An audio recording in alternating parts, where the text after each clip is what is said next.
Existe um incômodo sutil que vive em você. Talvez não seja uma dor aguda. Talvez não tenha um nome ou um diagnóstico.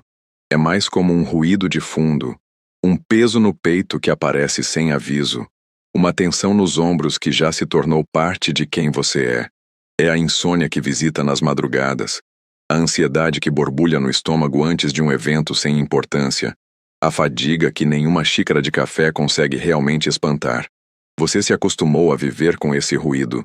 Você aprendeu a ignorá-lo, a aumentar o volume das distrações externas para não o escutar. Você o medicou, o alongou, o culpou pela sua postura, pela sua alimentação, pelo estresse do trabalho. Você tratou cada um de seus sinais como um inimigo a ser silenciado, um defeito a ser corrigido. Mas permita-me fazer uma pergunta que pode mudar tudo. E se o seu corpo não estiver quebrado? E se cada um desses sinais não for um erro, mas uma mensagem? Uma carta urgente, escrita em uma língua que você esqueceu como ler, enviada pela inteligência mais profunda que existe dentro de você. E se essa dor nas costas for o peso das palavras que você não disse? E se essa enxaqueca for o grito de uma fronteira que não foi respeitada? E se essa exaustão for o apelo desesperado da sua alma por mais alegria e menos obrigação? Este livro que você tem em mãos não é um manual médico. Não há aqui um glossário de doenças com respostas fáceis. A verdade é que você já passou tempo demais procurando respostas lá fora. O que proponho é algo muito mais radical e transformador. Uma jornada para dentro. Uma expedição arqueológica para desenterrar uma sabedoria que sempre foi sua. Nestas páginas, vamos reaprender juntos o idioma do corpo. Não a linguagem da patologia, mas a linguagem poética e precisa da sensação, da intuição e do sintoma. Você não encontrará aqui um mapa que lhe diga exatamente para onde ir, mas aprenderá a construir sua própria bússola, com seu corpo como o norte magnético. Prometo a você que, ao final desta jornada, você não olhará mais para os sinais do seu corpo com medo ou frustração, mas com uma nova reverência e curiosidade. A dor deixará de ser um alarme estridente para se tornar um mestre sábio. A ansiedade deixará de ser um inimigo para se revelar uma guardiã que apenas pede por sua atenção. Este livro é um convite para fazer as pazes, para acabar com a guerra interna e assinar um tratado de amizade com o companheiro mais leal que você já teve. Se você se sente perdido, desconectado ou traído pelo seu próprio corpo, saiba que você não está sozinho e que não chegou a este livro por acaso. Esse ruído de fundo que o acompanha há tanto tempo é o chamado para esta jornada. Ele está prestes a se tornar uma melodia. Você só precisa aprender a escutar. Vire a página. A conversa está prestes a começar. Introdução. A expedição ao território interior. A conversa, como prometido, está prestes a começar. Mas antes de darmos o primeiro passo nesta trilha, é preciso que você entenda a natureza do território que estamos prestes a explorar. Este território é o seu próprio corpo. Por muito tempo, você talvez o tenha visto como uma cidade familiar, com ruas e bairros conhecidos. No entanto, convido você a vê-lo agora como uma paisagem vasta e selvagem, um continente inteiro cheio de montanhas majestosas, rios de correnteza forte, florestas densas e ruínas antigas carregadas de memória. Até hoje você talvez tenha se limitado a caminhar pelas estradas pavimentadas, pelas áreas bem iluminadas e socialmente aceitas do seu ser. Mas a dor, o sintoma, o incômodo persistente, esses são os chamados que vêm das regiões inexploradas. São os ecos que chegam das suas cordilheiras de tensão, os sussurros que emanam das suas florestas de tristeza, os tremores que sobem das suas falhas tectônicas de trauma. Esta não é uma jornada de conquista, mas de cartografia. Você não está aqui para dominar essa paisagem, mas para mapeá-la com respeito e curiosidade. Seu papel não é o de um paciente passivo, mas o de um explorador corajoso, com um diário de bordo em uma mão e uma bússola de sensações na outra. E para navegar neste território, nossa expedição se baseará em 3 princípios fundamentais. O primeiro princípio: a não separação. A primeira ferramenta que devemos adotar é uma nova lente de percepção. Nossa cultura nos ensinou a nos ver em pedaços: mente, corpo, emoções. Tratamos a ansiedade com um terapeuta, a dor nas costas com um fisioterapeuta e a tristeza com um ombro amigo, como se fossem problemas independentes. O princípio da não separação nos lembra que tudo é uma coisa só. Sua mente não está em seu cérebro. Ela está em cada célula do seu corpo. Sua história emocional não está em um passado abstrato. Ela está tatuada em sua fáscia, na química do seu sangue, na postura dos seus ombros. Portanto, ao longo deste livro, quando falarmos de um órgão ou de um músculo, estaremos sempre falando de uma emoção, de um pensamento, de uma história. Eles são inseparáveis. O segundo princípio, o sintoma como mensageiro. Este é o princípio mais radical e libertador. Vamos firmar um acordo. A partir de agora, nunca mais veremos um sintoma como um erro ou um defeito. Um sintoma não é o problema. Ele é o dedo que aponta para o problema. É o alarme de incêndio, não o fogo. Culpar o alarme por fazer barulho é inútil. A sabedoria está em seguir o som para encontrar a origem das chamas. A dor, a inflamação, a ansiedade, são todos mensageiros. Alguns gritam, outros sussurram. A tarefa do tradutor não é silenciar o mensageiro, mas acolhê-lo, oferecer-lhe um copo de água e perguntar: qual é a notícia urgente que você me traz? O terceiro princípio, a sabedoria inata da cura. Seu corpo não é um mecanismo estúpido esperando que sua mente racional lhe dê ordens. Pelo contrário, ele possui uma inteligência inata e um impulso constante em direção ao equilíbrio e à cura, um estado conhecido como homeostase. Ele sabe como cicatrizar um corte, combater um vírus e digerir um alimento sem nenhuma ajuda da sua parte consciente. O processo de cura que exploraremos aqui não é sobre forçar o corpo a se curar. É sobre identificar e remover os obstáculos, sejam eles emocionais, mentais ou ambientais, que estão impedindo essa sabedoria inata de fazer seu trabalho. Nosso papel é criar as condições ideais, de segurança, de nutrição, de expressão, para que a cura, que é um processo natural, possa acontecer. Como será a nossa jornada? Este livro foi estruturado como uma descida consciente ao seu território interior. Começaremos na superfície, explorando as manifestações mais visíveis da nossa história, as tensões nos músculos, os segredos da pele. A cada capítulo mergulharemos mais fundo, visitando os grandes sistemas e órgãos, aprendendo como cada um deles processa emoções específicas. E finalmente chegaremos ao núcleo, à memória celular e à forma como podemos reescrever as histórias que nos limitam. Cada capítulo é um convite para explorar uma nova região. Em cada um, você encontrará a filosofia, as histórias de outros exploradores que passaram por ali e, mais importante, as práticas. Exercícios simples, reflexões e rituais que comporão o seu kit de ferramentas de cartógrafo. Uma nota de cuidado.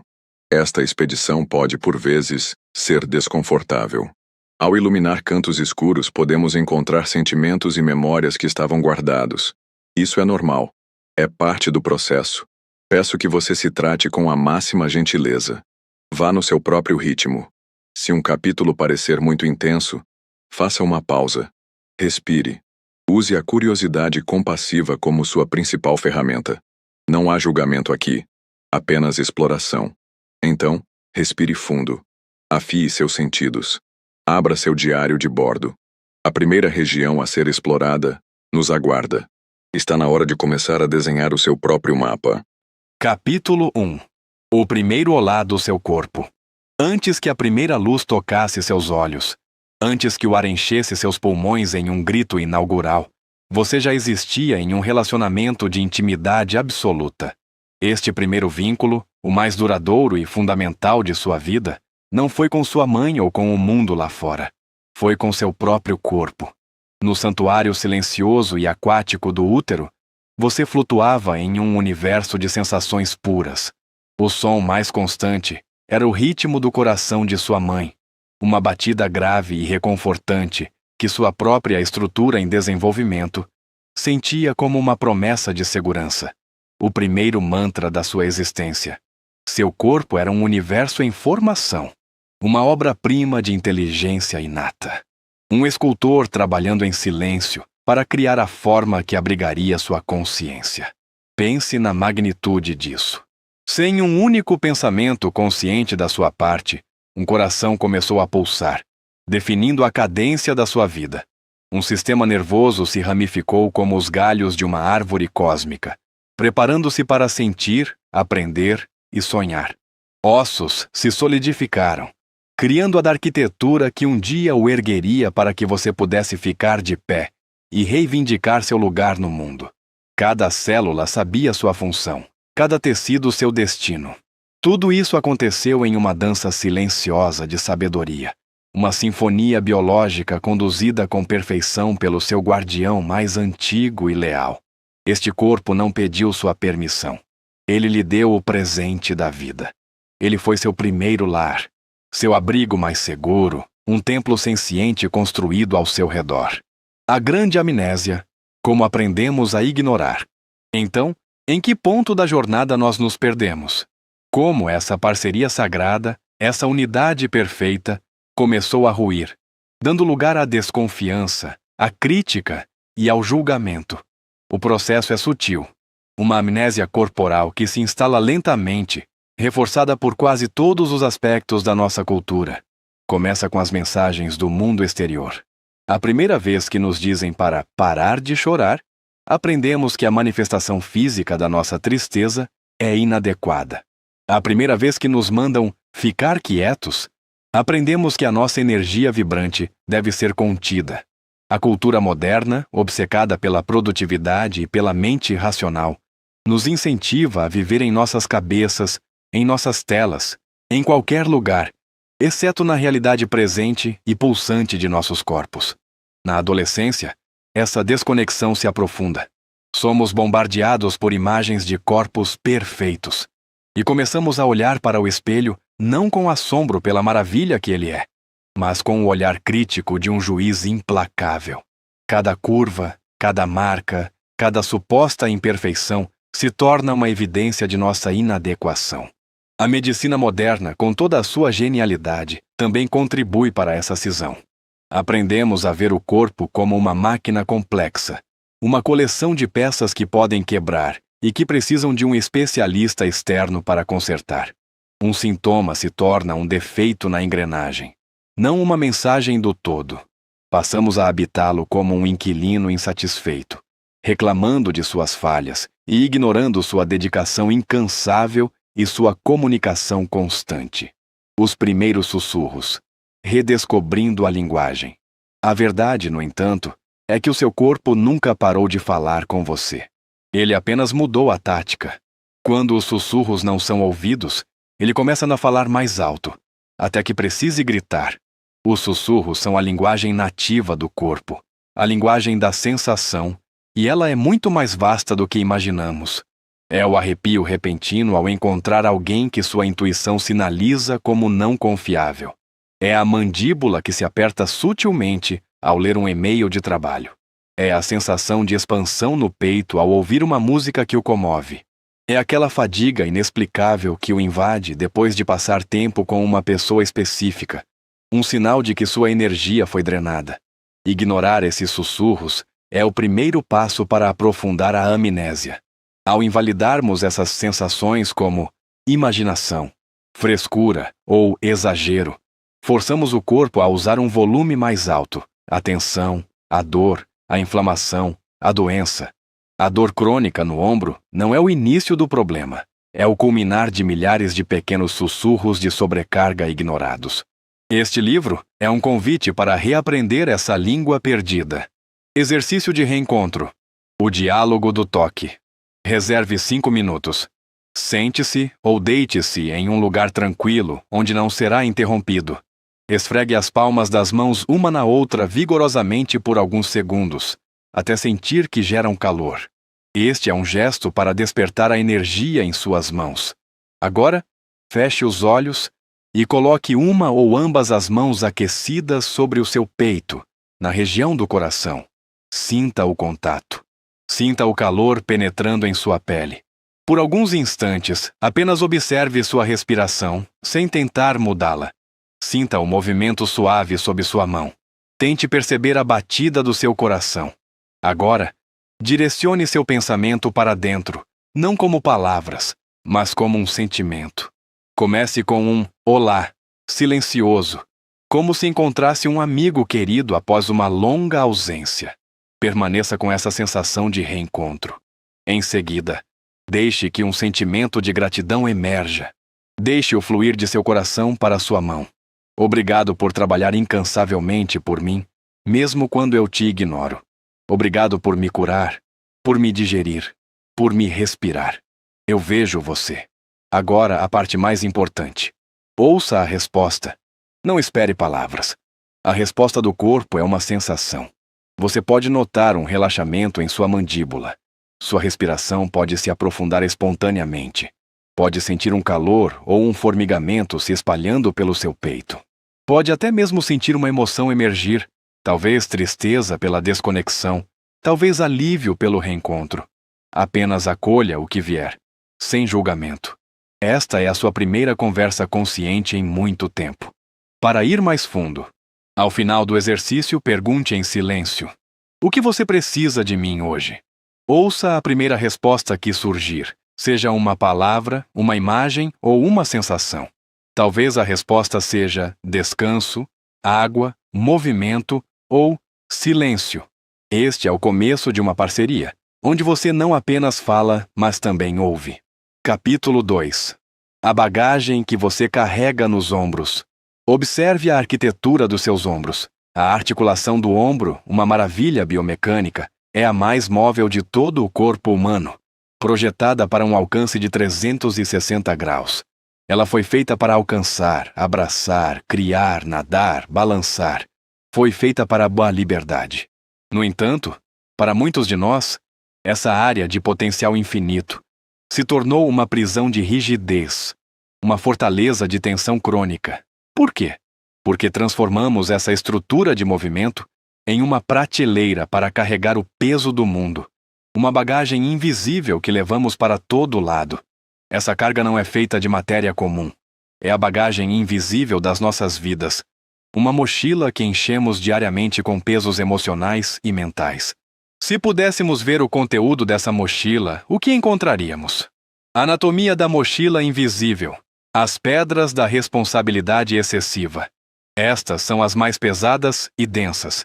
São as tarefas e problemas dos outros que assumimos como nossos, muitas vezes por um desejo de sermos necessários ou por medo de desagradar.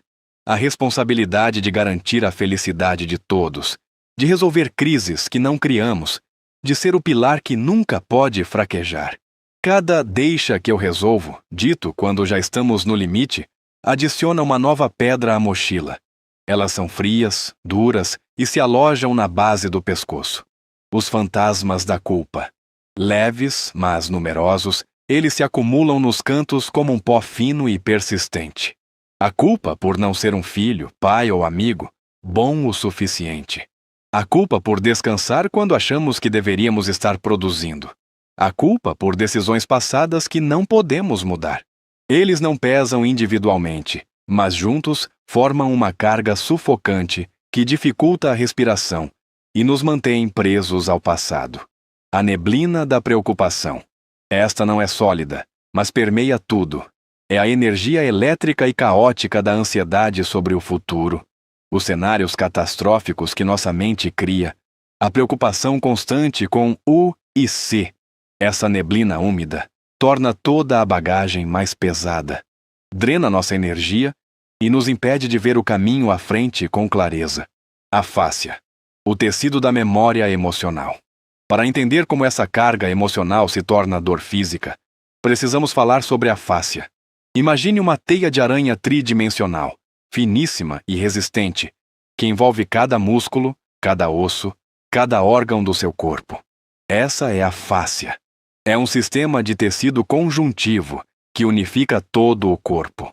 Em seu estado saudável, ela é como a parte branca e úmida de uma laranja, que mantém todos os gomos juntos, mas permite flexibilidade.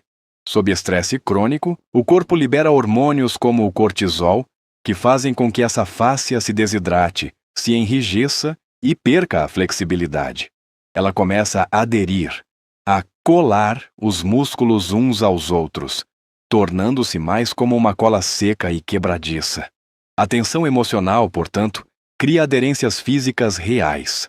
A sua dor no ombro não é apenas um músculo contraído, é uma área inteira do seu tecido conjuntivo que se tornou um nó de memória, um arquivo físico da sua sobrecarga.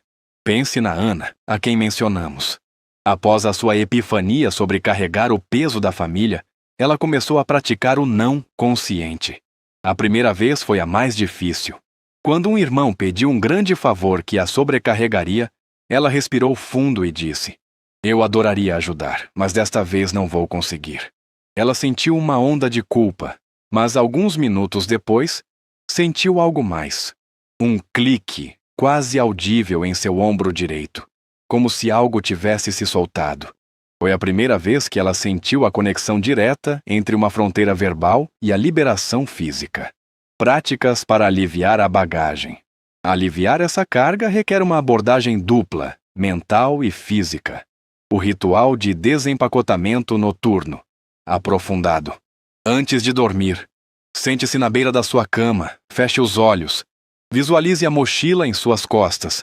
Com a mão, faça o gesto simbólico de pegá-la e colocá-la no chão à sua frente. Abra o zíper. Agora, nomeie em voz alta ou mentalmente cada peso que você tira. Eu tiro a preocupação com o relatório de amanhã e a deixo no escritório. Eu tiro a discussão que tive com meu amigo e a entrego ao tempo para que se resolva. Eu tiro a responsabilidade pela felicidade do meu parceiro e a devolvo a ele com amor. Veja cada peso sair e se dissolver. Quando a mochila estiver vazia, visualize-a se tornando leve como uma pluma e desaparecendo. A liberação física da fáscia. Após o ritual mental, cuide do tecido físico. Sentado, incline suavemente a cabeça para a direita, como se quisesse tocar o ombro com a orelha. Não force. Sinta o alongamento suave no lado esquerdo do pescoço. Agora, inspire profundamente, imaginando que o ar viaja diretamente para essas fibras musculares tensionadas, criando espaço por dentro. Ao expirar longa e lentamente, visualize a tensão se derretendo como cera quente e saindo com o ar. Repita 5 vezes e depois troque de lado. Em seguida, gire os ombros para trás em círculos lentos e amplos, imaginando que está quebrando as pequenas aderências de tensão.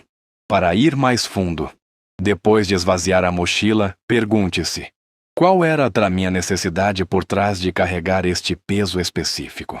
Talvez a necessidade fosse de se sentir amado, aceito ou de ter controle.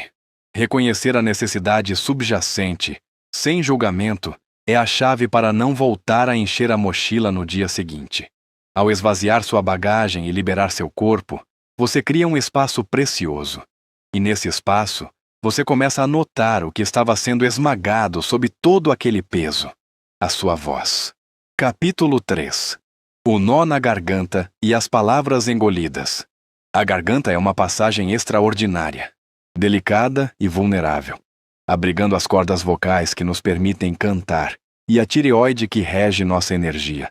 Ela é, ao mesmo tempo, o canal através do qual nossa verdade mais profunda pode se manifestar no mundo. É a ponte entre o sentir e o dizer.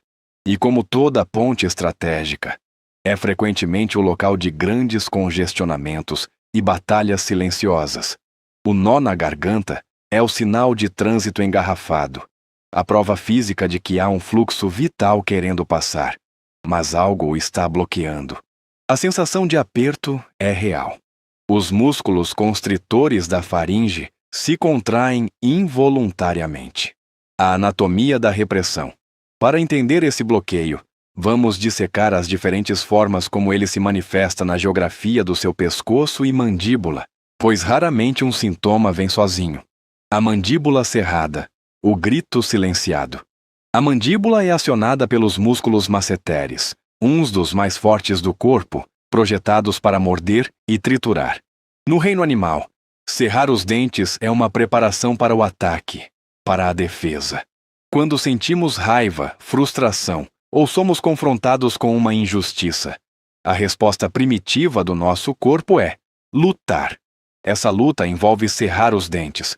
Quando não podemos ou não nos permitimos expressar essa energia de luta, seja por medo ou por condicionamento social, a mandíbula a segura por nós. O bruxismo noturno é isso. Sua mandíbula liberando a energia de combate que você reprimiu durante o dia. A dor que se irradia para as têmporas e ouvidos é o eco dessa batalha não travada. O pescoço rígido, o conflito da direção. Seus músculos do pescoço permitem que você olhe para todas as direções, que diga sim ou não com a cabeça. A rigidez, especialmente a dificuldade de virar a cabeça para um dos lados, pode ser uma manifestação física de um conflito interno. É o seu coração querendo ir em uma direção. Eu quero sair deste emprego, e sua mente puxando para outra. Mas é muito arriscado. A dor no pescoço pode ser o corpo dizendo: estou cansado de ser puxado em duas direções opostas. Pode também ser uma recusa literal em olhar para uma verdade dolorosa em sua vida, como um relacionamento que não funciona mais. Manter a cabeça reta e imóvel é uma forma de evitar encarar o que está ao lado. A borboleta cansada, tireoide, a chama criativa, diminuída. Sua glândula tireoide, essa pequena borboleta na base do pescoço, regula o metabolismo, a temperatura, a energia. Ela é o termostato do seu fogo vital. Sua voz, sua criatividade, sua capacidade de se expressar autenticamente são parte desse fogo. Cada vez que você silencia uma ideia por medo de ser ridicularizado, cada vez que você engole sua paixão para se encaixar em um molde, você está jogando água nesse fogo. Uma vida de autorrepressão pode enviar um sinal bioquímico contínuo para a tireoide, pedindo-lhe para diminuir o ritmo. A forma de borboleta da tireoide é, em si, um símbolo de metamorfose. Quando a expressão é bloqueada, a transformação é paralisada. Alergias verbais, palavras que fecham a garganta. Além da autorrepressão, nossa garganta também reage ao que vem de fora. Você já notou como, ao conversar com uma pessoa específica, ou ao ouvir um certo tom de voz, sua garganta se fecha instantaneamente? É como se você tivesse uma alergia verbal. Certas palavras ou dinâmicas de poder podem atuar como alérgenos, acionando uma resposta de proteção imediata no seu corpo. Por exemplo, o tom de voz crítico de um dos seus pais na infância. Anos depois, seu chefe usa um tom vagamente semelhante.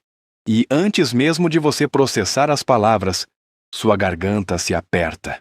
É uma memória celular de proteção em ação. O canal de expressão se fecha para impedir que mais veneno entre. Reconhecer quais são suas alergias verbais é um passo poderoso para entender seus relacionamentos e para se proteger energeticamente. Práticas para libertar a voz. Desatar esse nó requer práticas que liberem a energia estagnada e restaurem a confiança na sua expressão. O zumbido curativo. Esta é uma prática diária. Sente-se confortavelmente. Inspire pelo nariz e, ao expirar pela boca, produza um som de longo e contínuo. Tente sentir a vibração ressoando em sua garganta, peito e até mesmo em seu rosto. Faça isso por alguns minutos. A vibração é uma forma de massagem interna que relaxa os músculos e estimula o nervo vago, acalmando todo o sistema nervoso. O espelho da verdade. Este exercício é mais avançado. Fique em frente a um espelho e olhe nos seus próprios olhos. Respire fundo. Comece a falar em voz alta uma verdade simples que você tem evitado. Pode ser algo como: eu estou me sentindo sobrecarregado ultimamente. Ou, eu estou com medo de falhar. Ou, eu preciso de ajuda. Diga a frase e observe a si mesmo. Permita que a emoção que surge esteja ali. Agora, o passo crucial. Responda a si mesmo com compaixão. Diga: e tudo bem sentir isso. Eu estou aqui com você neste sentimento. Abrace-se, se sentir vontade. Isso transforma a confissão em um ato de autoacolhimento. A escrita sem filtro. Pegue um caderno e, por 10 minutos, escreva continuamente tudo o que vier à sua mente, sem parar, sem corrigir, sem julgar. Deixe suas mãos se moverem. Dê vazão a todas as palavras presas, as raivosas, as tristes, as confusas. Este despejo no papel libera a pressão interna, limpando o canal para uma comunicação mais clara e centrada. Ao começar a liberar o que ficou preso na garganta, você pode descobrir que por trás das palavras engolidas existe uma emoção ainda mais profunda: a frustração, a raiva por não ter se defendido. E essa energia de fogo nos leva a uma parte ainda mais central do nosso corpo, onde reside a força para transformar a palavra em ação, a sede da nossa coragem. Capítulo 4. Onde mora a sua coragem? O fígado e a vesícula. Ele está verde de raiva. Essa situação me deixou com um gosto amargo na boca. Usamos essas expressões sem perceber a profunda sabedoria biológica que elas carregam. Essas não são apenas metáforas poéticas. São descrições precisas de como as emoções afetam a nossa química interna, especialmente a de dois órgãos parceiros e poderosos: o fígado e a vesícula biliar. Eles são a sede da nossa força de ação, o centro de comando da nossa coragem. Na biologia moderna, o fígado é o nosso grande laboratório químico, um órgão incansável com mais de 500 funções vitais, desde filtrar as toxinas do sangue até metabolizar os nutrientes que nos mantêm vivos.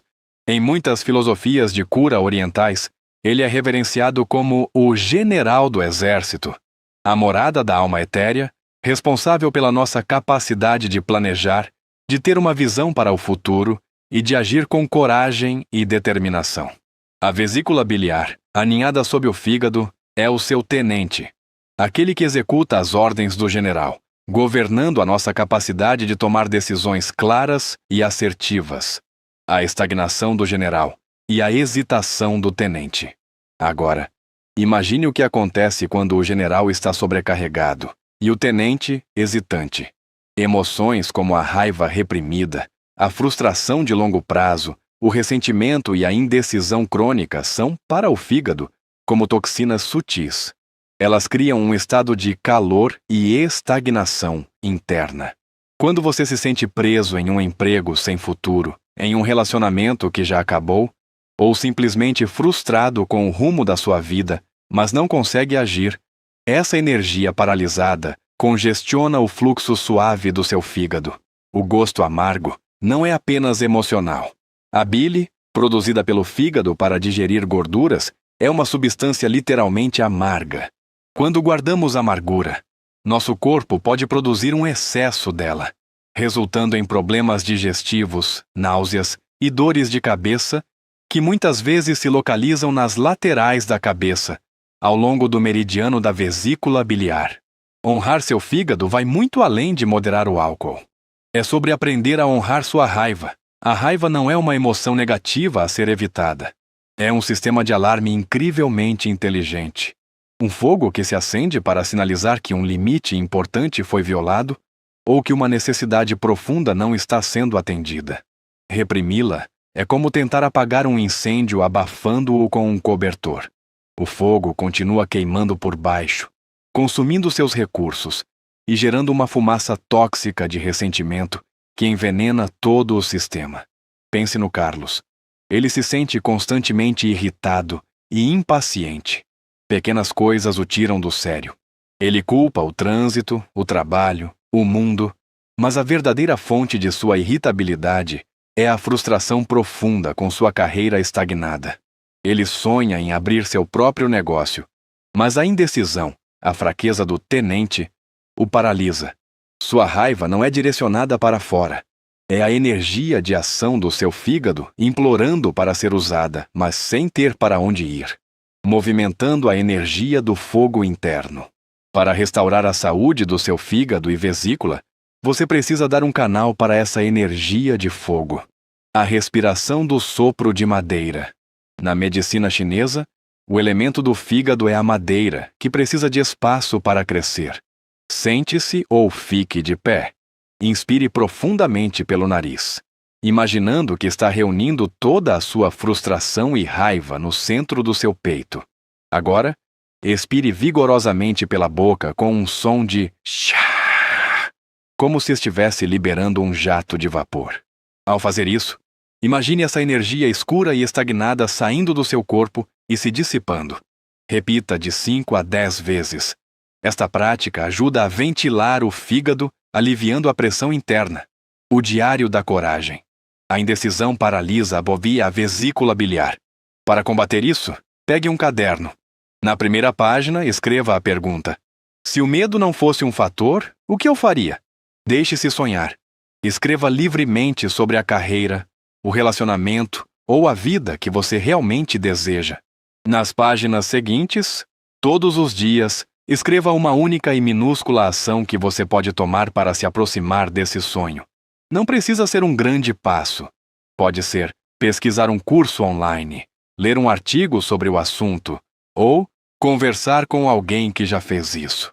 Este ato de registrar e executar pequenas decisões fortalece o músculo da sua vesícula biliar. Movimento físico. Direcionado. O fígado adora movimento, especialmente torções, que literalmente espremem o órgão, ajudando a liberar toxinas. Práticas como yoga e tai chi são excelentes, mas mesmo uma simples torção na cadeira do escritório pode ajudar. Sente-se ereto, inspire e, ao expirar, gire suavemente o tronco para a direita, usando as mãos para aprofundar a torção. Mantenha por algumas respirações e depois repita para o outro lado.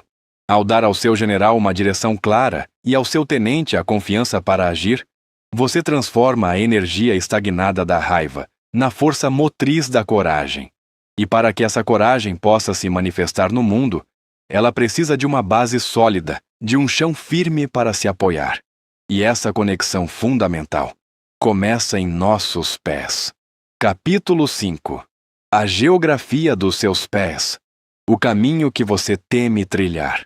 Agora, por um momento, peço que você faça algo radicalmente simples. Preste atenção aos seus pés. Olhe para eles, se possível. Sinta-os dentro dos seus sapatos.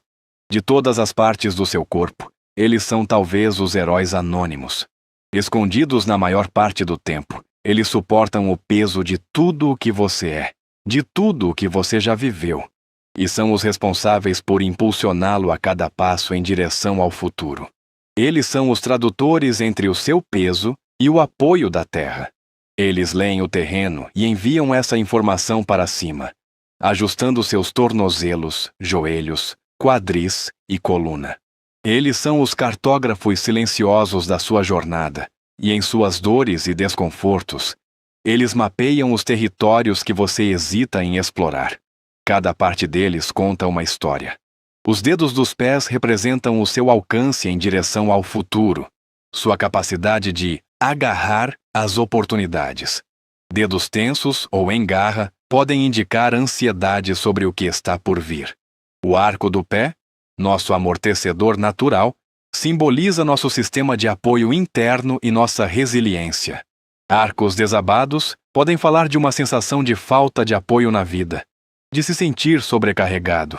E o calcanhar, nosso primeiro ponto de contato com o chão ao caminhar, representa nossa fundação, nossa conexão com o passado. Dores no calcanhar podem sinalizar questões passadas mal resolvidas que nos impedem de nos impulsionarmos para a frente com confiança. As mensagens ocultas nas dores dos pés. Fascite plantar. Aquela dor lancinante no calcanhar, especialmente nos primeiros passos da manhã. A metáfora é dolorosamente clara.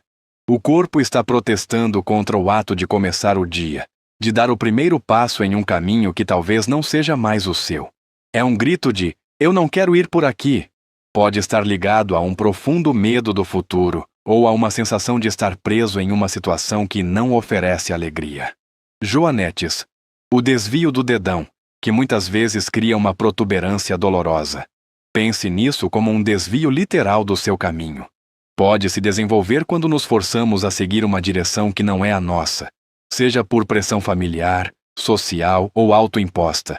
O pé está tentando, de forma desajeitada, apontar para onde ele realmente quer ir. Pés, cronicamente frios. Mesmo em dias quentes, seus pés parecem blocos de gelo? Isso pode refletir uma circulação deficiente, sim, mas em um nível mais profundo, pode ser um sinal de medo e insegurança. O medo congela nossa energia e retrai a circulação das extremidades. É o corpo dizendo: é muito assustador avançar. Vamos ficar aqui parados onde é seguro. Considere a Laura, uma advogada brilhante que, por volta dos 35 anos, começou a desenvolver joanetes dolorosos. A pressão da família sempre a guiou para uma carreira respeitável. Mas seu sonho secreto era ser paisagista e trabalhar com a terra. Seus sapatos caros e apertados eram um símbolo perfeito de sua vida. Uma estrutura que parecia bem por fora, mas que a estava deformando por dentro. Seus pés, em sua sabedoria, estavam tentando se desviar, buscando um caminho mais alinhado com sua natureza, mesmo que isso causasse dor. Reconectando-se com a terra. Práticas de aterramento. Você pode começar a curar essa relação e a fortalecer sua base hoje mesmo. O banho de pés restaurador. Esta é uma prática de profundo cuidado. Encha uma bacia com água morna. Adicione um punhado de sal grosso ou sal de Epsom e algumas gotas de um óleo essencial calmante, como lavanda ou cedro. Mergulhe seus pés na água. Feche os olhos. Sinta o calor e o peso da água. Enquanto seus pés estão imersos, massageie-os. Aperte o calcanhar. Puxe suavemente cada dedo. Pressione o centro do arco. Agradeça aos seus pés por tudo o que eles fazem por você. Este ritual não apenas alivia a dor física, mas também envia uma mensagem de gratidão e atenção a essa parte tão negligenciada de si mesmo. O caminhar consciente, earthing. Se possível, encontre um pedaço de grama, terra ou areia onde você possa caminhar descalço com segurança. Ao caminhar, preste atenção total às sensações. Sinta a textura do chão, a temperatura, a umidade. Sinta como cada parte da sua sola toca o solo.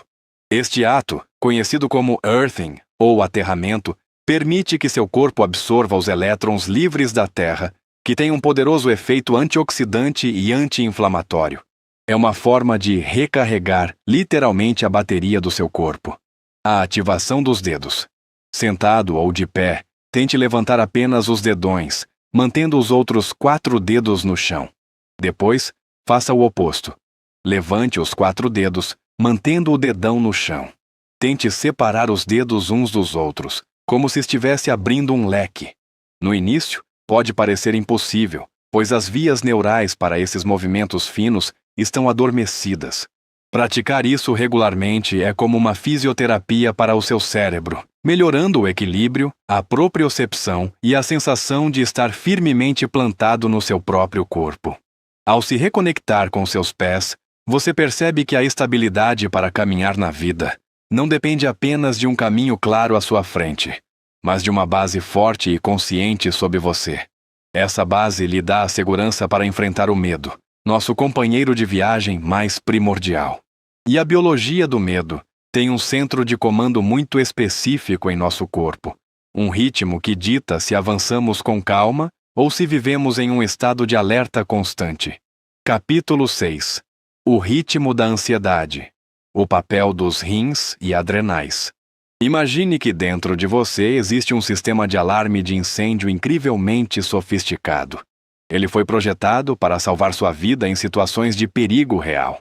Quando o alarme dispara, ele inunda seu corpo com uma onda de energia poderosa, preparando-o para lutar ou fugir. Seus músculos se tensionam, seu coração dispara, sua respiração se acelera. Este sistema é governado por 2 pequenas glândulas, do tamanho de nozes, que ficam no topo dos seus rins, as glândulas adrenais. Os rins, por sua vez, são os grandes filtros do corpo, processando o medo e mantendo o equilíbrio dos fluidos vitais. Na vida moderna, no entanto, o alarme de incêndio parece estar disparando o tempo todo. Não por causa de um tigre à espreita, mas por causa de um prazo de entrega, uma discussão no trânsito, uma notificação no celular, uma notícia preocupante na TV. Vivemos em um estado de alerta crônico, e nossas glândulas adrenais estão exaustas de tanto bombear os hormônios do estresse, como o cortisol e a adrenalina.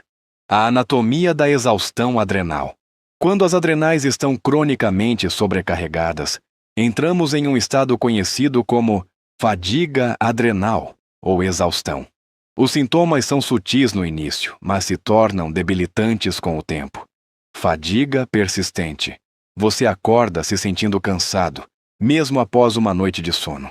Precisa de cafeína para pegar no tranco. Desejo por sal e açúcar. Seu corpo anseia por energia rápida e pelos minerais que os rins exaustos têm dificuldade em reter. Tontura ao se levantar. A pressão arterial, regulada pelas adrenais, tem dificuldade em se ajustar rapidamente. Baixa resiliência ao estresse. Pequenos problemas parecem catástrofes. Você se sente no limite o tempo todo. Sistema imunológico enfraquecido. O cortisol crônico suprime a imunidade, tornando-o mais suscetível a resfriados e infecções. Em muitas tradições de sabedoria, os rins são vistos como a morada da nossa essência vital, ou Jing, a bateria da nossa vida. A ansiedade crônica e o medo são os ladrões que drenam essa bateria, deixando-nos esgotados e vulneráveis. A dor lombar, muitas vezes atribuída a problemas musculares, pode ser um grito de socorro dos seus rins e adrenais sobrecarregados. Recarregando a bateria da vida, práticas para acalmar as adrenais. A chave para curar a exaustão adrenal não é forçar mais energia, mas criar um ambiente de profunda segurança e descanso para que o sistema possa se recalibrar. A respiração do oceano, o Ujjayi.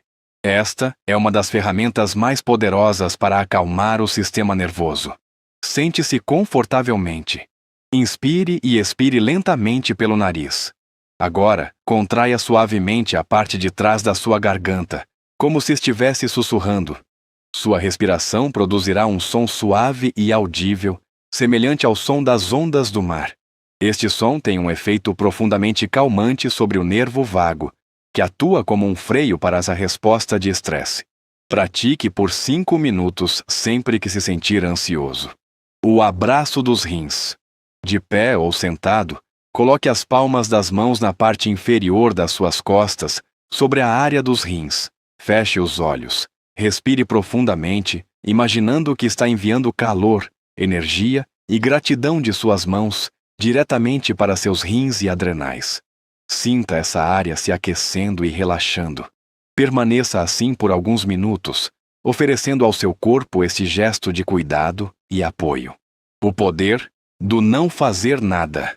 Em nossa cultura, o descanso é muitas vezes visto como preguiça. Para curar as adrenais, você precisa redefinir o descanso como uma prática ativa e essencial. Isso significa agendar em seu dia períodos de 10 a 15 minutos de não fazer nada. Não é meditar, não é ler, não é ouvir música. É sentar-se e olhar pela janela. É deitar-se no chão e sentir o corpo. É permitir-se existir sem um objetivo. Este ato radical de quietude é o bálsamo mais potente para um sistema nervoso sobrecarregado. Nutrição. Adrenal.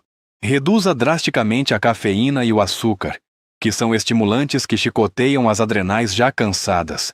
Aumente a ingestão de alimentos ricos em vitamina C, que as adrenais usam em grandes quantidades, magnésio, o mineral do relaxamento, e sal marinho de boa qualidade, para ajudar a reter minerais. Ao acalmar o ritmo da ansiedade, você começa a conservar sua energia vital.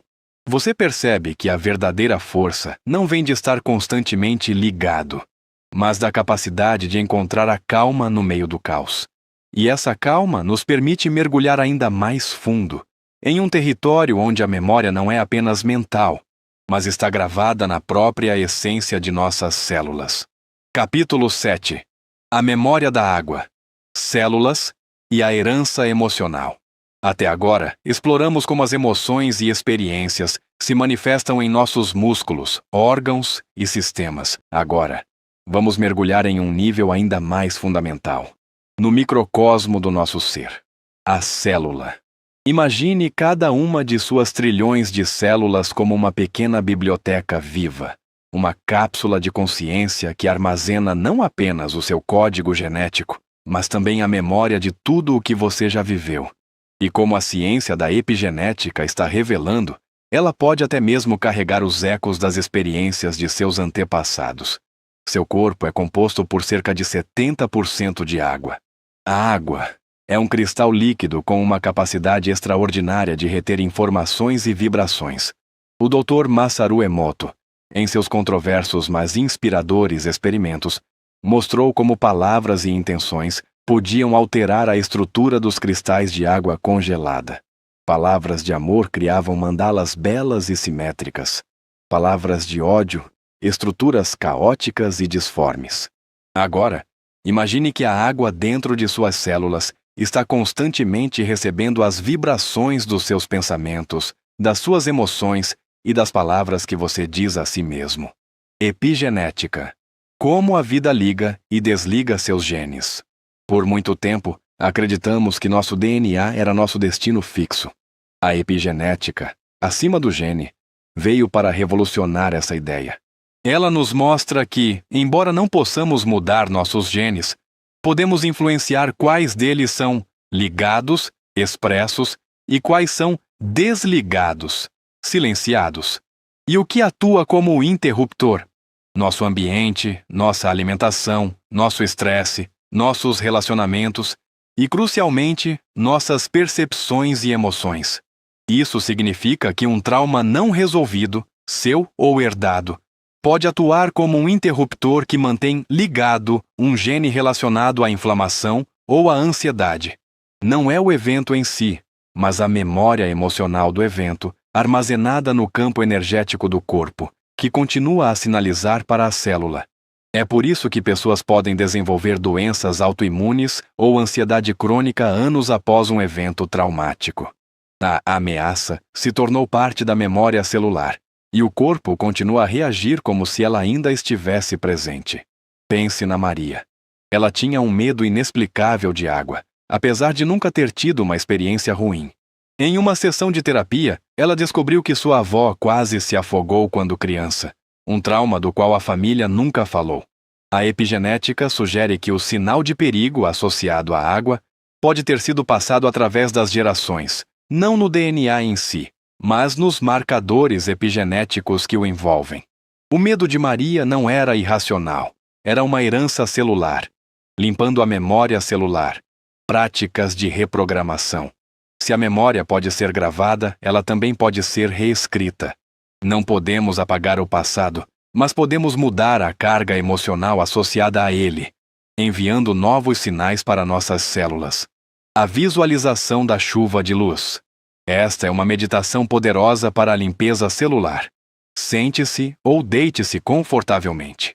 Feche os olhos. Imagine uma chuva suave de luz dourada ou violeta caindo sobre o topo da sua cabeça. Sinta essa luz líquida e brilhante penetrando em sua pele, em seus músculos, em seus ossos, até chegar a cada uma de suas células. Visualize essa luz lavando suavemente cada célula, limpando qualquer memória de dor, medo ou tristeza. Veja a água dentro de suas células começando a brilhar, a vibrar com saúde e vitalidade.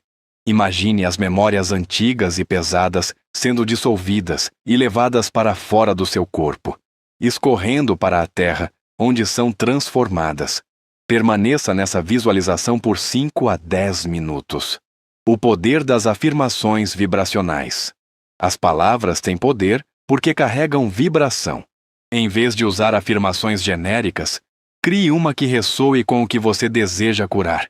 Por exemplo, se você luta com a ansiedade, em vez de dizer "eu sou calmo", que sua mente pode rejeitar, tente algo como "eu estou ensinando minhas células a se lembrarem de como é se sentir seguro". Repita essa frase em voz alta, sentindo a vibração em seu peito. Coloque a mão sobre a área do corpo onde você mais sente a ansiedade e repita a frase para aquela área especificamente. Você está dando às suas células uma nova instrução, uma nova frequência para sintonizar. Liberação emocional através do som. O som é uma das maneiras mais rápidas de alterar a vibração celular. Coloque uma música que o comova profundamente. Permita-se sentir a emoção que ela evoca. Se vierem lágrimas, Deixe-as fluir. As lágrimas liberam hormônios do estresse e literalmente limpam o corpo. Se sentir vontade de se mover, dance. Deixe seu corpo expressar a emoção através do movimento. Este não é um ato de autoindulgência. É uma prática de higiene emocional profunda, limpando os detritos que se acumulam no nível celular. Ao começar a trabalhar nesse nível profundo, você se torna um participante ativo na sua própria biologia. Você deixa de ser uma vítima de sua herança ou de seu passado e se torna o arquiteto consciente de sua saúde futura. E essa arquitetura se manifesta de forma poderosa em um dos sistemas mais inteligentes e intuitivos do nosso corpo, o nosso segundo cérebro, o intestino. Capítulo 8. O sorriso do intestino. Mais que digestão, criação. Nós fomos ensinados a confiar na razão, a valorizar o pensamento lógico que reside em nosso crânio. Mas e aquela outra forma de saber? Aquela sensação visceral que emerge do fundo de nosso ser. O frio na barriga, antes de uma decisão importante. A certeza inexplicável de que algo está certo ou errado, o que chamamos de intuição, ou pressentimento. A sabedoria popular sempre soube disso, e a ciência moderna agora confirma. Nós temos 2 cérebros, e o segundo, localizado em nosso intestino, não apenas digere comida, ele digere a vida, e é a principal fábrica do nosso bem-estar emocional. O segundo cérebro e o jardim interno. Escondido nas paredes do nosso trato digestivo, existe o sistema nervoso entérico, SNE, uma rede tão vasta e complexa de neurônios que pode operar de forma independente do cérebro na cabeça. Esses 2 cérebros estão em constante diálogo através do nervo vago, uma supervia de informação. Quando essa conversa é harmoniosa, sentimos clareza e equilíbrio. Quando está em conflito, sentimos ansiedade, confusão e aquele desconforto abdominal que conhecemos tão bem. Dentro deste segundo cérebro habita um ecossistema vibrante, a microbiota intestinal. Imagine seu intestino como um jardim secreto. Nele vivem trilhões de micro-organismos, bactérias, vírus, fungos, que desempenham papéis cruciais. O que você come, seu nível de estresse, a qualidade do seu sono, tudo isso determina se você está cultivando um jardim florido e diversificado, cheio de bactérias do bem, ou se está permitindo que as ervas daninhas, bactérias patogênicas, tomem conta. Um jardim saudável produz frutos vitais. O mais importante deles é a serotonina, a molécula da felicidade e do bem-estar. Surpreendentemente, mais de 90% da serotonina do nosso corpo é produzida no intestino, não no cérebro. Isso significa que um intestino inflamado e em desequilíbrio, um estado chamado disbiose, tem sua capacidade de produzir felicidade literalmente comprometida. A ansiedade e a depressão, muitas vezes tratadas apenas como desequilíbrios químicos no cérebro, podem ter suas raízes profundas no solo do nosso jardim intestinal. Quando seu intestino não sorri, é muito difícil para o seu rosto o fazer genuinamente. Pense na Sofia, uma designer gráfica que sofria de um bloqueio criativo paralisante. Junto com isso, ela sentia um inchaço constante, cansaço e uma névoa mental que a impedia de ter novas ideias. Ela procurou ajuda para sua mente, sem sucesso. Foi quando um nutricionista funcional sugeriu que olhassem para o seu intestino. Após um protocolo para curar a disbiose, com mudanças na dieta e probióticos, algo milagroso aconteceu. À medida que o inchaço e o desconforto diminuíam, as ideias começaram a fluir novamente. Sua intuição sobre quais cores e formas usar em seus projetos voltou com força total. Ao curar seu segundo cérebro, ela curou sua criatividade, cultivando a alegria de dentro para fora. Cuidar do seu intestino é um dos atos mais poderosos de autocuidado emocional que você pode praticar. O diário intestinal emocional. Por uma semana, mantenha um diário simples. Anote o que você come em cada refeição, como se sente fisicamente, inchaço, energia, dor, e como se sente emocionalmente, ansioso, feliz, irritado, 1 ou 2 horas depois. Você começará a ver padrões claros e pessoais.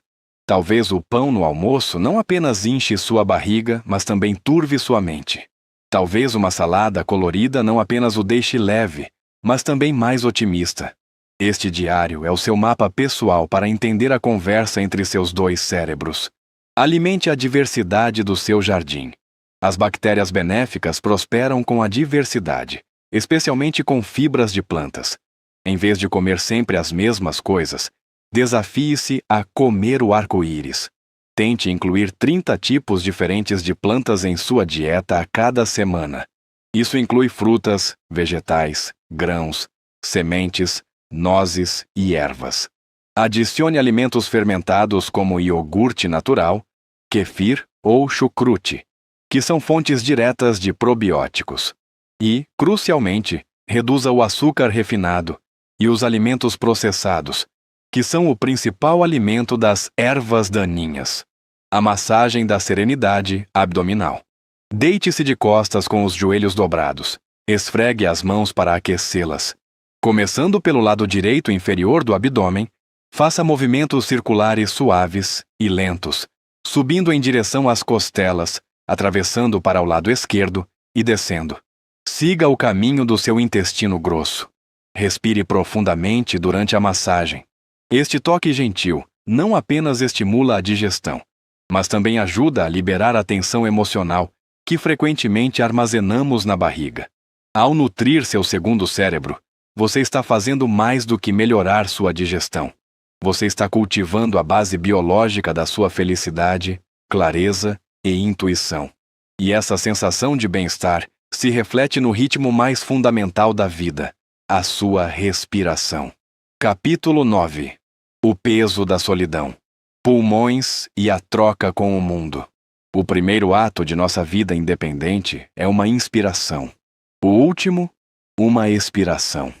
Entre esses dois portais, toda a nossa existência é tecida pelo fio contínuo da respiração.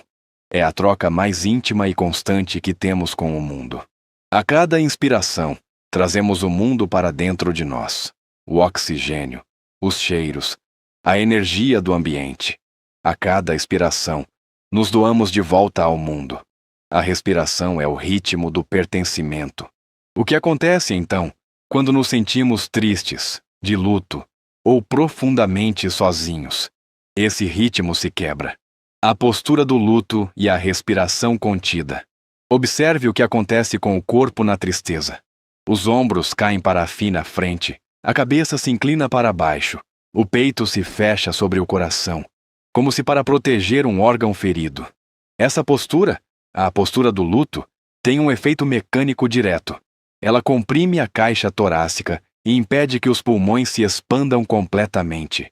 A respiração se torna curta, superficial, quase furtiva. É como se o corpo, sentindo-se ferido pelo mundo, hesitasse em deixá-lo entrar novamente. O suspiro, nesse contexto, é um mecanismo de reinicialização genial do corpo. Quando a respiração se torna muito superficial por muito tempo, pequenos sacos de ar nos pulmões, alvéolos, podem entrar em colapso. O suspiro é uma inspiração profunda e reflexa que reinfla esses sacos, restaurando a troca de oxigênio adequada e liberando a tensão emocional. Quando seguramos o choro ou a tristeza, muitas vezes também suprimimos o suspiro, aprisionando ainda mais o pesar no peito. A solidão, em um nível fisiológico, pode se sentir como uma forma de asfixia. Ela não é apenas uma ausência de companhia. É uma falta do oxigênio da conexão, do reconhecimento, do pertencimento. Os pulmões, em sua sabedoria, refletem isso. Condições como a asma ou uma tosse seca e persistente podem ser exacerbadas ou até mesmo desencadeadas por períodos de luto não processado ou isolamento profundo. É o corpo expressando o sentimento de "não consigo respirar neste mundo sozinho". Pense no Roberto, um senhor de 75 anos que perdeu sua esposa de 5 décadas. Nos meses seguintes, ele desenvolveu uma falta de ar e uma tosse seca que nenhum médico conseguia diagnosticar completamente. Ele se sentia fraco e isolado. Sua filha, preocupada, o convenceu a se juntar a um coral da terceira idade. No início, ele mal conseguia cantar. Sua respiração era muito curta. Mas, semana após semana, o ato de respirar profundamente junto com os outros, de unir sua voz à deles em harmonia, começou a operar uma transformação. Sua capacidade pulmonar aumentou. A tosse desapareceu. O ato de respirar e criar som em comunidade estava curando não apenas seus pulmões, mas a ferida da sua solidão. Práticas para respirar a vida de volta. Reivindicar sua respiração é reivindicar sua conexão com a vida. A respiração em caixa, box breathing. Esta é uma técnica usada por atletas e militares para regular o sistema nervoso. É simples e poderosa. Sente-se com a coluna ereta. Expire todo o ar. Inspire lentamente pelo nariz contando até 4. Segure o ar nos pulmões contando até 4. Expire lentamente pelo nariz contando até 4. Mantenha os pulmões vazios contando até 4. Isso completa um ciclo. Repita por 5 a 10 ciclos. Esta prática equilibra o sistema nervoso, tirando-o do modo de estresse. O suspiro libertador. Consciente. Em vez de esperar que um suspiro aconteça, convide-o. Sente-se confortavelmente. Inspire o mais profundamente que puder, enchendo primeiro a barriga e depois o peito. Quando sentir que não cabe mais ar, inspire um pouco mais. Agora, solte tudo de uma vez pela boca com um som audível de alívio. Ah! Sinta seus ombros caírem e a tensão se dissipar. Faça isso 3 vezes seguidas. É uma limpeza poderosa para o pesar estagnado. Abrindo o coração e os pulmões. A postura do luto precisa de seu antídoto. Fique de pé ou sente-se na beira de uma cadeira. Entrelace os dedos das mãos atrás das costas. Estique os braços, tentando juntar as omoplatas. Ao fazer isso, levante o peito em direção ao céu e abra o coração. Respire profundamente nesta posição, sentindo o ar expandir a parte frontal do seu peito. Mantenha por 30 segundos. Este alongamento combate fisicamente o padrão de fechamento da tristeza. Ao reabrir o peito e aprofundar a respiração, você sinaliza ao seu corpo que é seguro se conectar novamente. E a fronteira onde essa conexão com o mundo acontece é o nosso maior e mais sensível órgão. A pele. Capítulo 10. O diálogo do toque. Como a pele pede por conexão. A pele é a nossa fronteira sagrada. É onde o nosso eu termina e o mundo começa. Com quase 2 metros quadrados de área, ela é o nosso maior órgão sensorial. Uma interface inteligente que nos protege, regula nossa temperatura e, crucialmente, nos comunica. Antes de termos palavras, tínhamos o toque. O abraço de uma mãe, o calor de um corpo contra o nosso. Essa foi a nossa primeira linguagem de segurança, amor e pertencimento. Em nossa sociedade cada vez mais digital e isolada, muitos de nós estão esquecendo essa linguagem, e nossos corpos estão sentindo os efeitos do que os pesquisadores chamam de fome de pele. A biologia do toque e a fome de pele. Sua pele é equipada com uma rede de receptores especializados. Entre eles, há um tipo notável chamado fibras cetáteis. Essas fibras não respondem a qualquer toque. Elas são sintonizadas especificamente para detectar um toque lento e suave, como uma carícia na temperatura da pele humana. Quando essas fibras são ativadas, elas enviam um sinal direto para os centros emocionais do cérebro, desencadeando a liberação de oxitocina. A oxitocina é frequentemente chamada de hormônio do amor ou hormônio do vínculo. Seus efeitos são um antídoto direto para o estresse. Ela diminui a pressão arterial, reduz os níveis de cortisol, alivia a dor e promove sentimentos de confiança, calma e conexão. O toque não é apenas um gesto sentimental, é um requisito biológico para o nosso bem-estar. A fome de pele é a consequência da privação desse nutriente essencial. Em um mundo onde a comunicação acontece através de telas e o contato físico é muitas vezes limitado ou ausente, Nossos sistemas nervosos podem entrar em um estado de carência. Essa fome pode se manifestar como um sistema imunológico enfraquecido, aumento da ansiedade e depressão, sentimentos de solidão e alienação, e até mesmo problemas de pele. A pele como mural de nossas interações. A pele não é apenas uma receptora passiva de toque. Ela é um mural ativo que exibe a qualidade de nossas interações. Condições inflamatórias como eczema, psoríase e acne podem ser exacerbadas pelo estresse social. Quando nos sentimos constantemente julgados, criticados, invadidos ou não vistos pelos outros, nosso corpo pode entrar em um estado de alarme. O sistema imunológico, sentindo uma ameaça social, pode reagir de forma exagerada, criando inflamação na pele.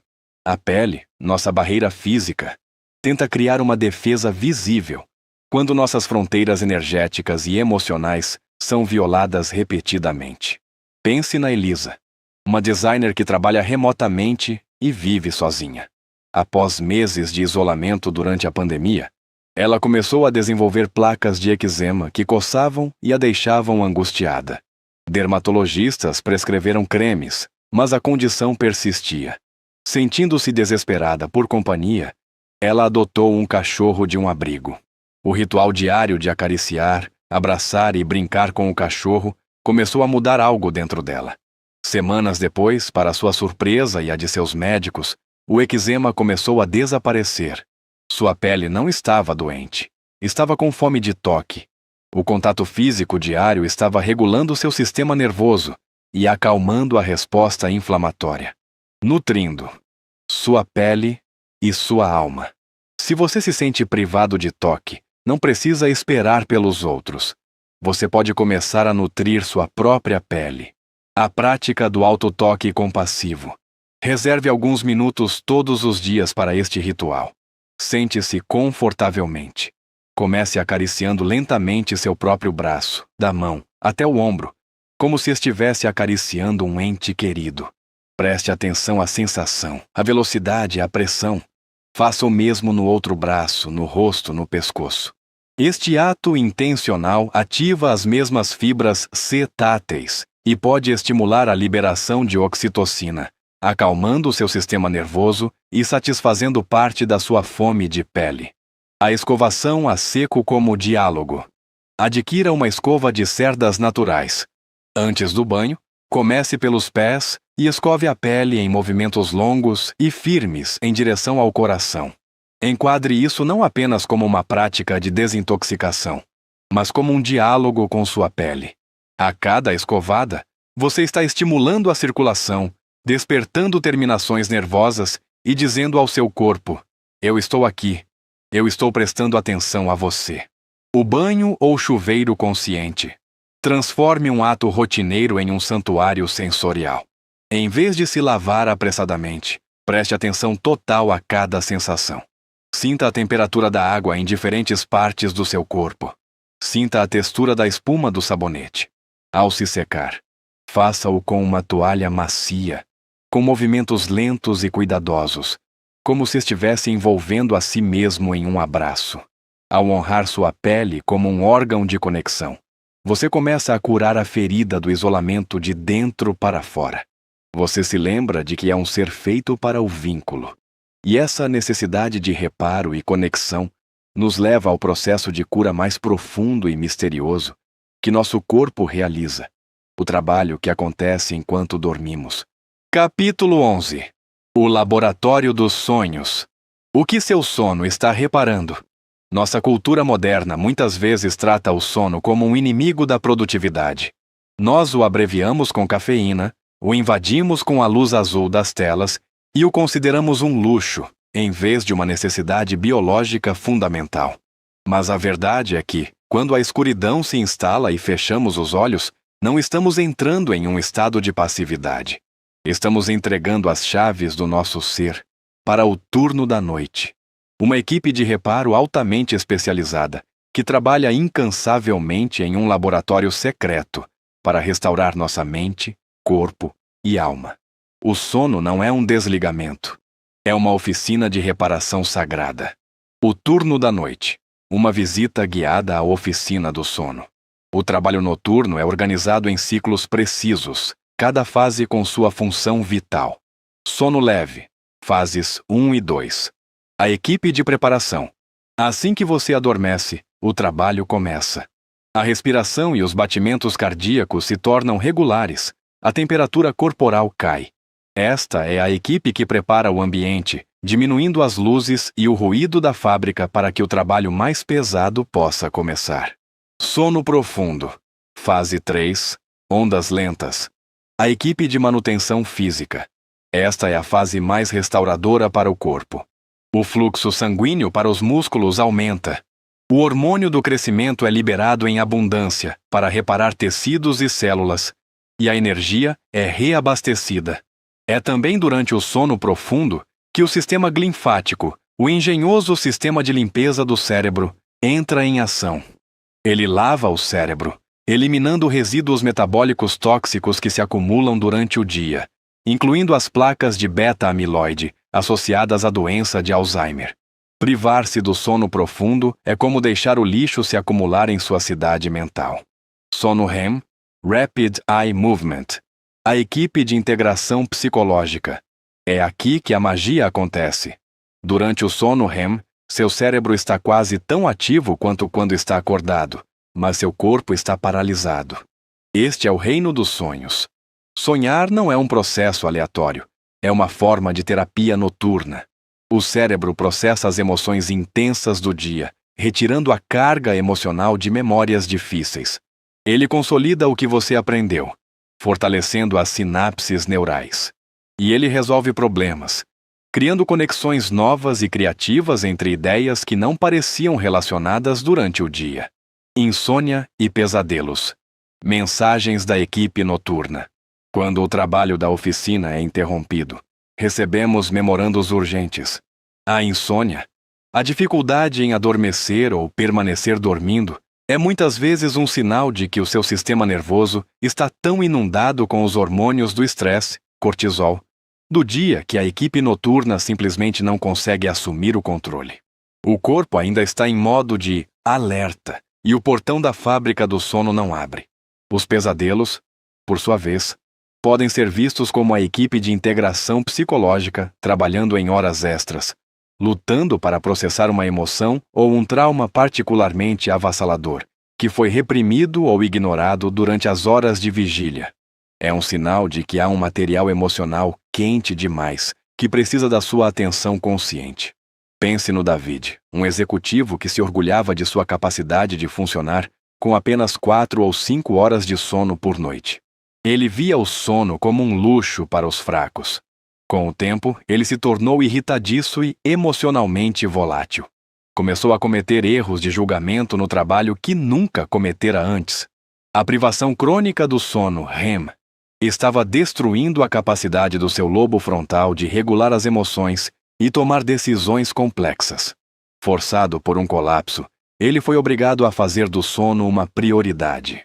Ao começar a dormir de 7 a 8 horas por noite, ele não apenas se sentiu mais descansado, ele se tornou um líder mais calmo, mais claro e mais criativo. Ele não estava perdendo tempo, estava investindo em seu maior ativo, criando um santuário para o sono, um ritual noturno. Para garantir que sua equipe noturna possa fazer seu melhor trabalho, você precisa criar o ambiente certo. O desligamento digital sagrado. A luz azul emitida por telefones, tablets e computadores é particularmente eficaz em suprimir a produção de melatonina, o hormônio que sinaliza para o corpo que é hora de dormir. Crie uma regra sagrada.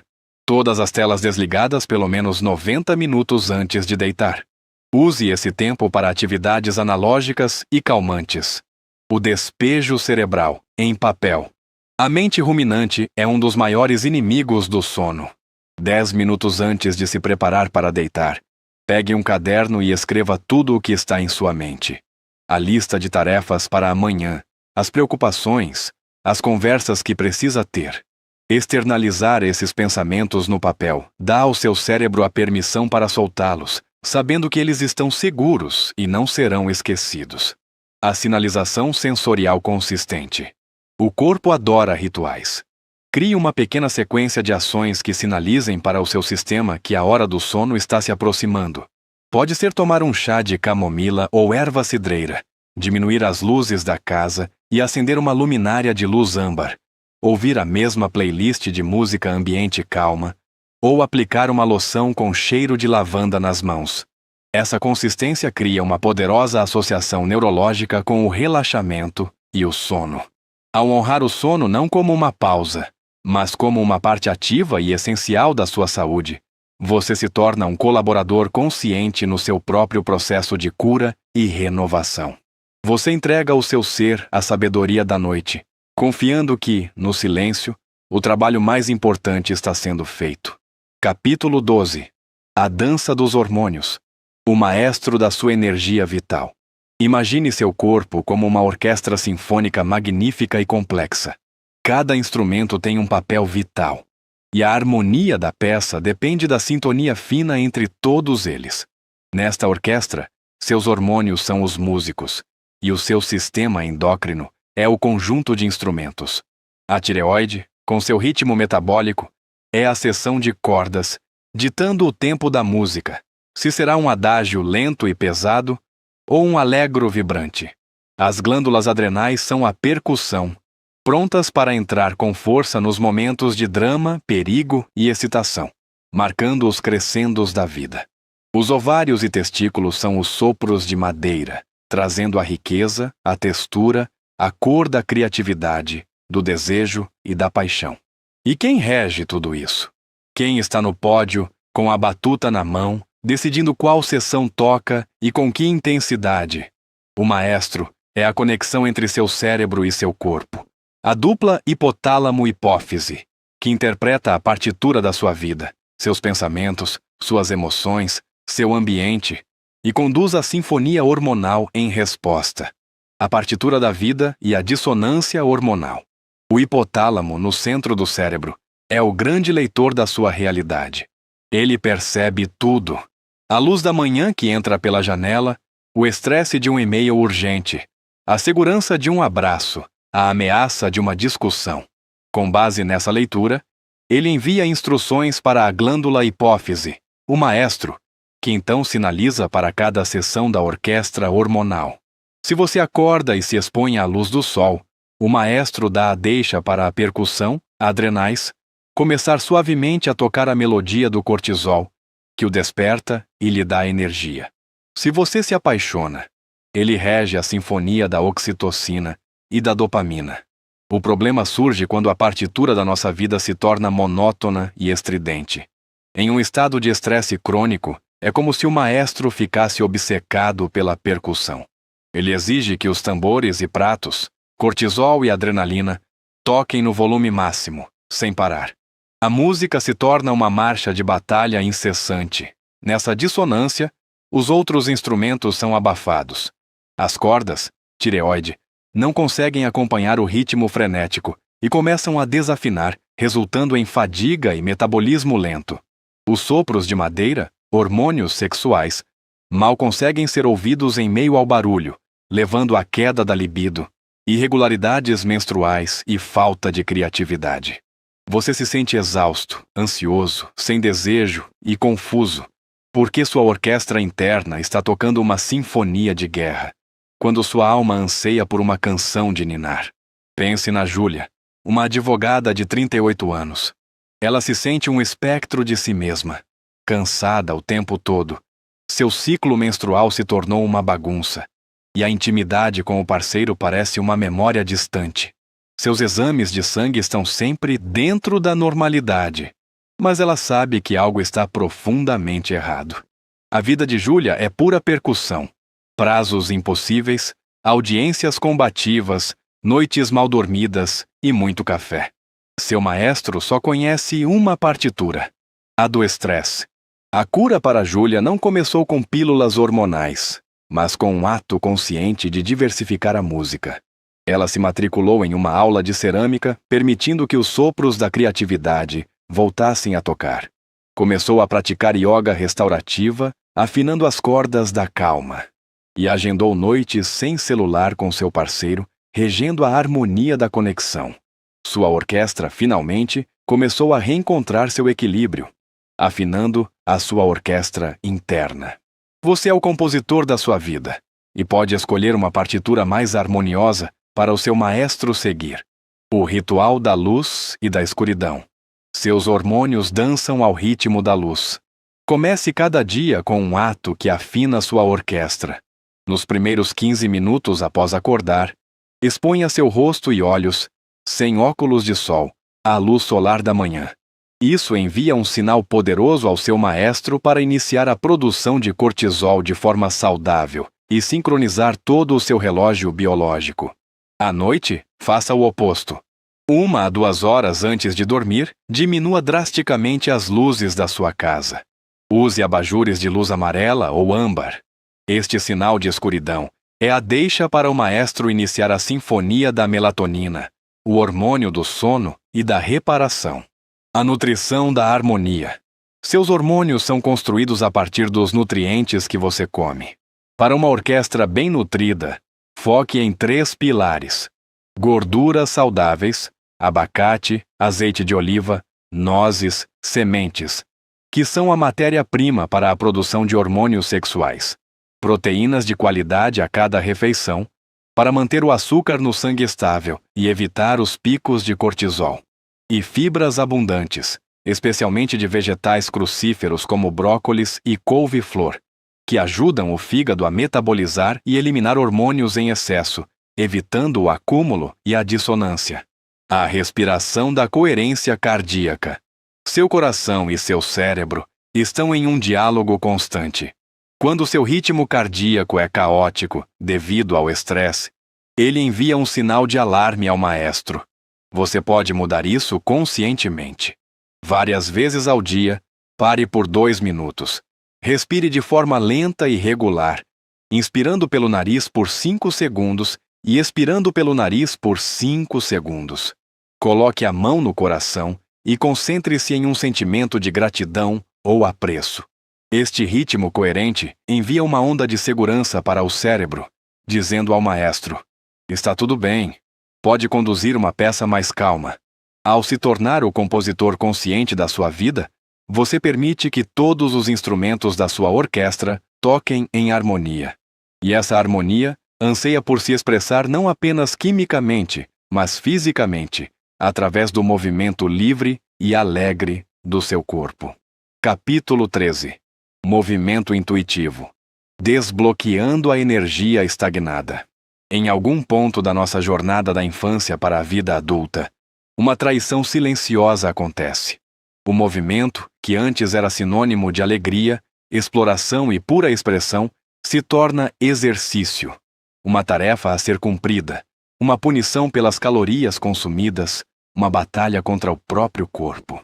Observe uma criança rolando na grama ou um gato se espreguiçando ao sol. Não há um objetivo, não há contagem de repetições, não há julgamento. Há apenas a sabedoria inata do corpo se movendo por prazer, por necessidade, por celebração. Quando foi que nós esquecemos como fazer isso?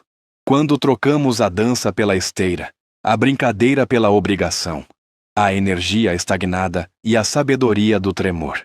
Em um nível energético, quando vivemos emoções intensas como medo, raiva ou tristeza, e não permitimos que o corpo as processe através do movimento, essa energia fica presa em nossos tecidos. Ela se aloja em nossas articulações, enrijece nossa fáscia e cria uma sensação de peso, rigidez e de estar emperrado na vida. A dor crônica no quadril pode não ser apenas um problema articular. Pode ser anos de medo e insegurança armazenados ali. A rigidez na coluna pode ser a manifestação de uma inflexibilidade mental. O corpo tem um mecanismo de liberação genial para essa energia estagnada: o tremor. Observe um animal na natureza. Depois de escapar de um predador, ele não continua seu dia como se nada tivesse acontecido. Ele encontra um lugar seguro e treme incontrolavelmente por vários minutos. Este tremor é o sistema nervoso descarregando a imensa onda de adrenalina e cortisol que foi mobilizada para a sobrevivência. Nós, humanos civilizados, aprendemos a suprimir essa resposta, Dizemos a alguém em choque para se acalmar. Ao fazer isso, aprisionamos a energia do trauma em nosso sistema nervoso, onde ela continua a ecoar por anos, manifestando-se como ansiedade, insônia e tensão crônica. Pense no Miguel, um contador de 55 anos com dor crônica nos quadris e uma rigidez que o fazia se sentir décadas mais velho. Ele detestava a ideia de ir à academia. Um dia, por insistência da esposa, foi a uma aula de dança consciente, onde a única instrução era: feche os olhos e deixe seu corpo se mover como a música o guiar. No início, sentiu-se ridículo e desajeitado, mas aos poucos, permitiu-se soltar. Começou a balançar, a girar, a bater os pés no chão. Em um momento catártico, seu corpo começou a tremer. Em vez de parar, ele se entregou à sensação. Semanas depois, ele percebeu que sua dor nos quadris havia diminuído drasticamente. Ele não estava se exercitando. Estava permitindo que seu corpo finalmente liberasse décadas de energia emocional estagnada. O léxico do movimento, reaprendendo a linguagem corporal. Reivindicar o movimento intuitivo é reaprender a ouvir as necessidades do seu corpo e a honrá-las. O despertar da espreguiçada sagrada. Trate o ato de se espreguiçar pela manhã como um ritual sagrado. Antes mesmo de colocar os pés no chão, permaneça na cama e explore o que seu corpo pede. Estique os braços para o alto, boceje ruidosamente. O bocejo também libera a tensão da mandíbula. Torça a coluna, puxe os joelhos contra o peito. Mova-se como um gato, sem um plano, apenas seguindo a sensação de prazer e alívio no corpo. Faça isso por 1 minuto inteiro. É a maneira do seu corpo acordar e dizer bom dia a si mesmo. A sacudida terapêutica, shaking. Esta prática é um antídoto direto para o estresse acumulado. Fique de pé, com os pés na largura dos ombros e os joelhos levemente dobrados. Comece a saltitar suavemente, deixando os calcanhares baterem no chão. Deixe seus braços, ombros e cabeça completamente soltos. Agora, intencionalmente, comece a sacudir todo o seu corpo. Imagine que você é um cachorro molhado se secando. Não há jeito certo ou errado. Coloque uma música vibrante se isso ajudar. Faça isso por 2 a 5 minutos. Termine ficando parado e sentindo a energia formigando em seu corpo. Você acabou de reiniciar seu sistema nervoso. A dança da emoção. Escolha uma emoção que você esteja sentindo no momento.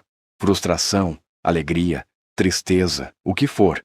Escolha uma música que corresponda a essa emoção. Encontre um espaço privado, feche os olhos e se pergunte: se essa frustração pudesse dançar, como ela se moveria? Talvez ela pise forte no chão. Talvez ela mova os braços de forma cortante. Se for alegria, talvez ela pule. Se for tristeza, talvez ela se encolha e balance. Permita que seu corpo se torne o veículo da emoção por uma única canção.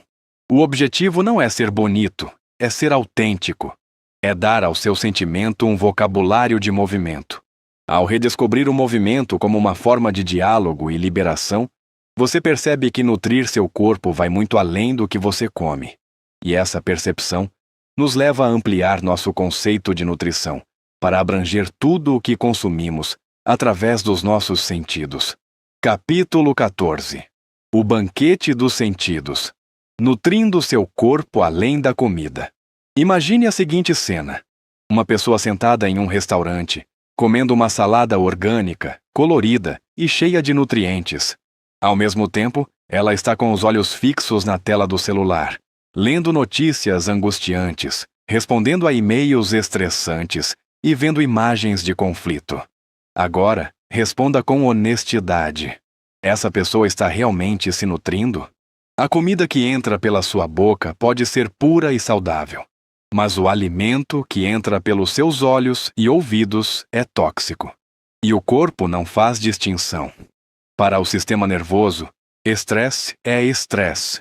Nós somos o que comemos, sim, mas somos, acima de tudo, aquilo que absorvemos através de todos os nossos sentidos. Nosso ambiente é uma forma de alimento, E muitos de nós estamos vivendo com uma dieta sensorial de junk food, dissecando o banquete sensorial. O que você realmente consome? Nós nos preocupamos com calorias, vitaminas e minerais, mas raramente paramos para analisar a qualidade do nosso banquete sensorial diário. A nutrição da visão. Seus olhos não apenas veem, eles comem luz, cores e formas.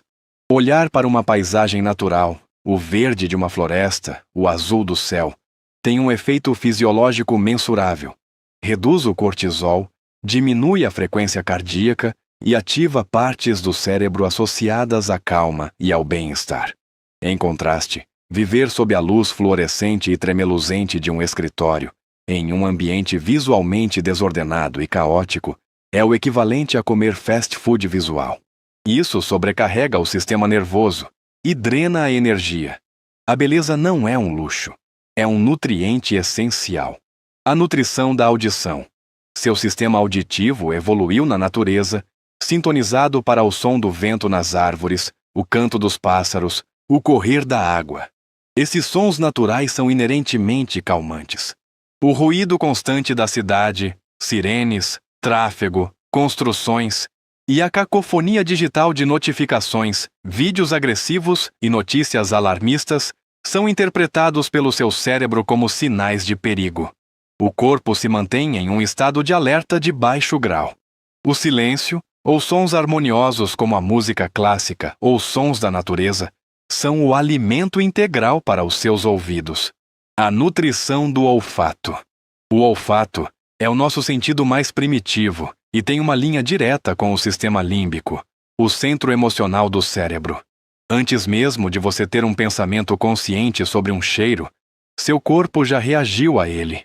O cheiro de lavanda pode comprovadamente diminuir os níveis de cortisol e induzir ao relaxamento. O cheiro de terra molhada pode nos conectar a um sentimento de pertencimento.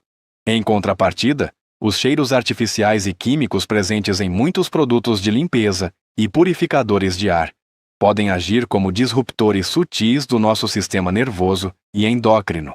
A nutrição do tato. Como vimos no capítulo sobre a pele, o toque é um nutriente vital. Mas isso se estende para além do contato humano. A textura das roupas que você veste, a sensação de um cobertor macio, o calor de uma xícara de chá em suas mãos, a lisura de uma mesa de madeira, tudo isso é informação tátil, que pode acalmar ou irritar seu sistema nervoso. Vestir tecidos naturais e respiráveis e cercar-se de texturas agradáveis é uma forma de se alimentar através do toque. Pense na Isabela. Ela trabalha em casa, em um pequeno apartamento desordenado, com a TV de notícias sempre ligada ao fundo como companhia. Ela se sente esgotada e sem inspiração, apesar de comer de forma saudável. Ao aprender sobre a dieta sensorial, ela fez pequenas mudanças. Organizou sua mesa de trabalho para que ficasse de frente para na janela, comprou uma planta para ter algo vivo para olhar, trocou a TV por playlists de música instrumental e começou a usar um difusor com óleo essencial de laranja. A mudança em seu alimento sensorial foi profunda. Sua energia e humor melhoraram drasticamente, mesmo que sua dieta e suas tarefas de trabalho continuassem as mesmas. Criando a sua dieta sensorial consciente, você pode começar a curar e nutrir seu corpo em um nível totalmente novo, ao se tornar o chefe do seu próprio banquete sensorial. O inventário sensorial de 24 horas. Por um dia, seja um detetive dos seus sentidos. Anote tudo o que você consome. O que você vê desde a hora que acorda, a tela do celular, a desordem. O que você ouve, notificações, trânsito, silêncio. O que você cheira, o que você toca, tecidos sintéticos, o teclado do computador. Ao lado de cada item, anote como ele o fez sentir. Energizado, drenado, calmo, ansioso. Esta é a base para entender sua dieta atual. A faxina e o enriquecimento sensorial. Com base no seu inventário, comece a fazer pequenas mudanças. Desligue as notificações não essenciais do seu celular. Cancele a inscrição em newsletters que lhe causam estresse. Crie um pequeno santuário visual em sua casa ou mesa de trabalho, um lugar que seja sempre bonito e organizado. Abra as janelas para ouvir os sons de fora. Troque o purificador de ar químico por um difusor de óleos essenciais. Escolha vestir uma peça de roupa que seja especialmente agradável ao toque. O lanche sensorial de 5 minutos. No meio de um dia estressante, quando você sentir sua energia caindo, em vez de buscar cafeína, faça uma pausa para um lanche sensorial. Escolha um sentido e alimente-o por 5 minutos. Vá para fora e olhe-lhe para as nuvens se movendo no céu. Visão. Coloque fones de ouvido e ouça uma única canção que você ama. Audição. Inale profundamente o cheiro de um grão de café ou de uma folha de manjericão. Olfato. Enrole-se em um cobertor macio. Tato. Este pequeno ato pode recalibrar todo o seu sistema nervoso. Ao entender que você está constantemente se alimentando do seu ambiente, você ganha um poder imenso para mudar como se sente. Você começa a criar um ecossistema ao seu redor que o nutre em vez de drená-lo. E com essa nutrição integral, seu corpo tem a energia e a resiliência para mergulhar no processo de cura de suas feridas mais profundas, transformando cicatrizes em portais de luz. Capítulo 15. O cicatrizar da alma. Transformando feridas em portais. Nossa cultura tem uma relação estranha com as cicatrizes. Nós as escondemos, as físicas, com roupas e maquiagem, as emocionais, com sorrisos forçados, com uma armadura de indiferença, ou com uma vida tão ocupada que não sobra tempo para senti-las. Vemos uma cicatriz como a prova de um dano, a marca de uma imperfeição, um lembrete de que algo se quebrou. Passamos a vida tentando apagar, disfarçar ou esquecer as linhas que a vida traçou em nossa pele e em nossa alma. E se essa for a abordagem mais equivocada possível? E se uma cicatriz não for um sinal de fraqueza, mas o testemunho de uma força imensa? E se ela não for o fim de uma história, mas um portal para uma compreensão mais profunda? A biologia sagrada da cicatrização. Quando sua pele sofre um corte, o corpo inicia um processo milagroso e inteligente. Ele não entra em pânico, ele mobiliza. Células de defesa correm para o local para limpar a área. Em seguida, o corpo começa a tecer um novo tecido, enviando fibroblastos para produzir colágeno, a proteína que dá estrutura e força à nossa pele. Ele pacientemente tece uma nova matriz, uma malha que une as bordas da ferida. O tecido que se forma, a cicatriz, é diferente da pele original. Em muitos casos, ele é mais forte, mais denso. O corpo não apenas conserta o dano, ele reforça a pieta à área que foi vulnerável. Agora, aplique essa mesma sabedoria às suas feridas emocionais. A traição, a perda, a rejeição, o fracasso. Esses eventos criam lacerações em nossa psique. A dor aguda é a ferida aberta. O processo de luto, de raiva, de reflexão, é o corpo emocional limpando a área. E a cura, o processo de cicatrização da alma, acontece quando começamos a tecer um novo entendimento em torno daquela ferida. A cicatriz emocional que se forma é a sabedoria, a resiliência, a compaixão e a força que não possuíamos antes. O lugar onde você foi quebrado pode, e muitas vezes se torna, o seu ponto mais forte. Kintsugi, a arte de honrar a quebra. No Japão, existe uma arte ancestral chamada Kintsugi. Quando uma peça de cerâmica valiosa se quebra, ela não é descartada. Os artesãos reúnem os cacos e os colam com uma laca misturada com pó de ouro, prata ou platina. A filosofia por trás do Kintsugi é que a peça se torna mais bela, mais valiosa e mais interessante por ter sido quebrada. As linhas douradas que agora percorrem a cerâmica não escondem a fratura.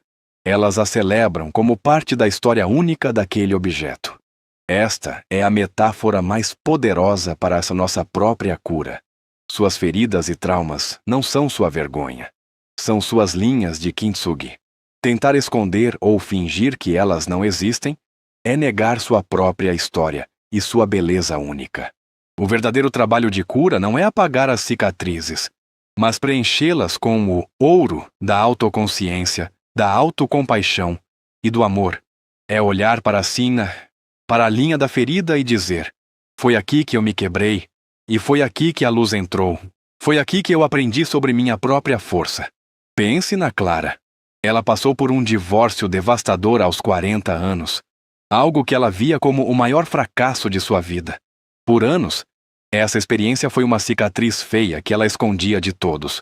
Ela evitava falar sobre o assunto e sentia uma pontada de vergonha sempre que o tema surgia. Com o tempo, e com um profundo trabalho de autoobservação, ela começou a perceber o que aquela quebra havia lhe ensinado. Forçou-a a construir sua independência financeira, a redescobrir amizades que havia negligenciado, a confrontar seus próprios padrões de relacionamento. Ela percebeu que a mulher que era hoje, mais forte, mais sábia, mais compassiva, nascera diretamente daquela dor. Um dia, conversando com uma amiga mais jovem que estava passando por uma separação, Clara compartilhou sua história abertamente pela primeira vez. Ao usar sua dor para aliviar o sofrimento de outra pessoa, ela preencheu sua cicatriz com ouro. A marca do fracasso se tornou um símbolo de resiliência. A alquimia da cicatriz, transformando dor em poder. Suas cicatrizes não precisam ser fontes de dor para sempre. Elas podem se tornar suas maiores fontes de poder e sabedoria. Para isso, é preciso um trabalho alquímico de transformação. O mapeamento honesto das cicatrizes. Pegue uma folha de papel e desenhe um contorno simples de uma figura humana. Agora, reserve um tempo em silêncio e comece a marcar neste mapa onde você sente suas cicatrizes. Comece com as físicas, se houver. Depois, passe para as invisíveis. Onde em seu corpo você sente a marca de uma perda? Talvez um peso no peito. Onde você sente a marca de uma humilhação? Talvez um nó no estômago. Marque esses lugares no desenho. Ao lado de cada marca, escreva apenas uma ou duas palavras sobre sua origem. Este não é um exercício para reviver a dor, mas um ato de reconhecimento radical. É dizer: eu vejo vocês. Eu sei que vocês estão aqui. A prática do kintsugi interior. Escolha uma das cicatrizes do seu mapa. Talvez uma que não seja excessivamente avassaladora para começar. Feche os olhos. Permita-se visualizar ou sentir a memória associada a essa ferida por um momento. Reconheça a dor que ela causou. Agora, mude o foco. Imagine uma luz líquida, quente e dourada, como mel ou ouro derretido. Veja essa luz começando a escorrer suavemente para dentro das rachaduras dessa ferida.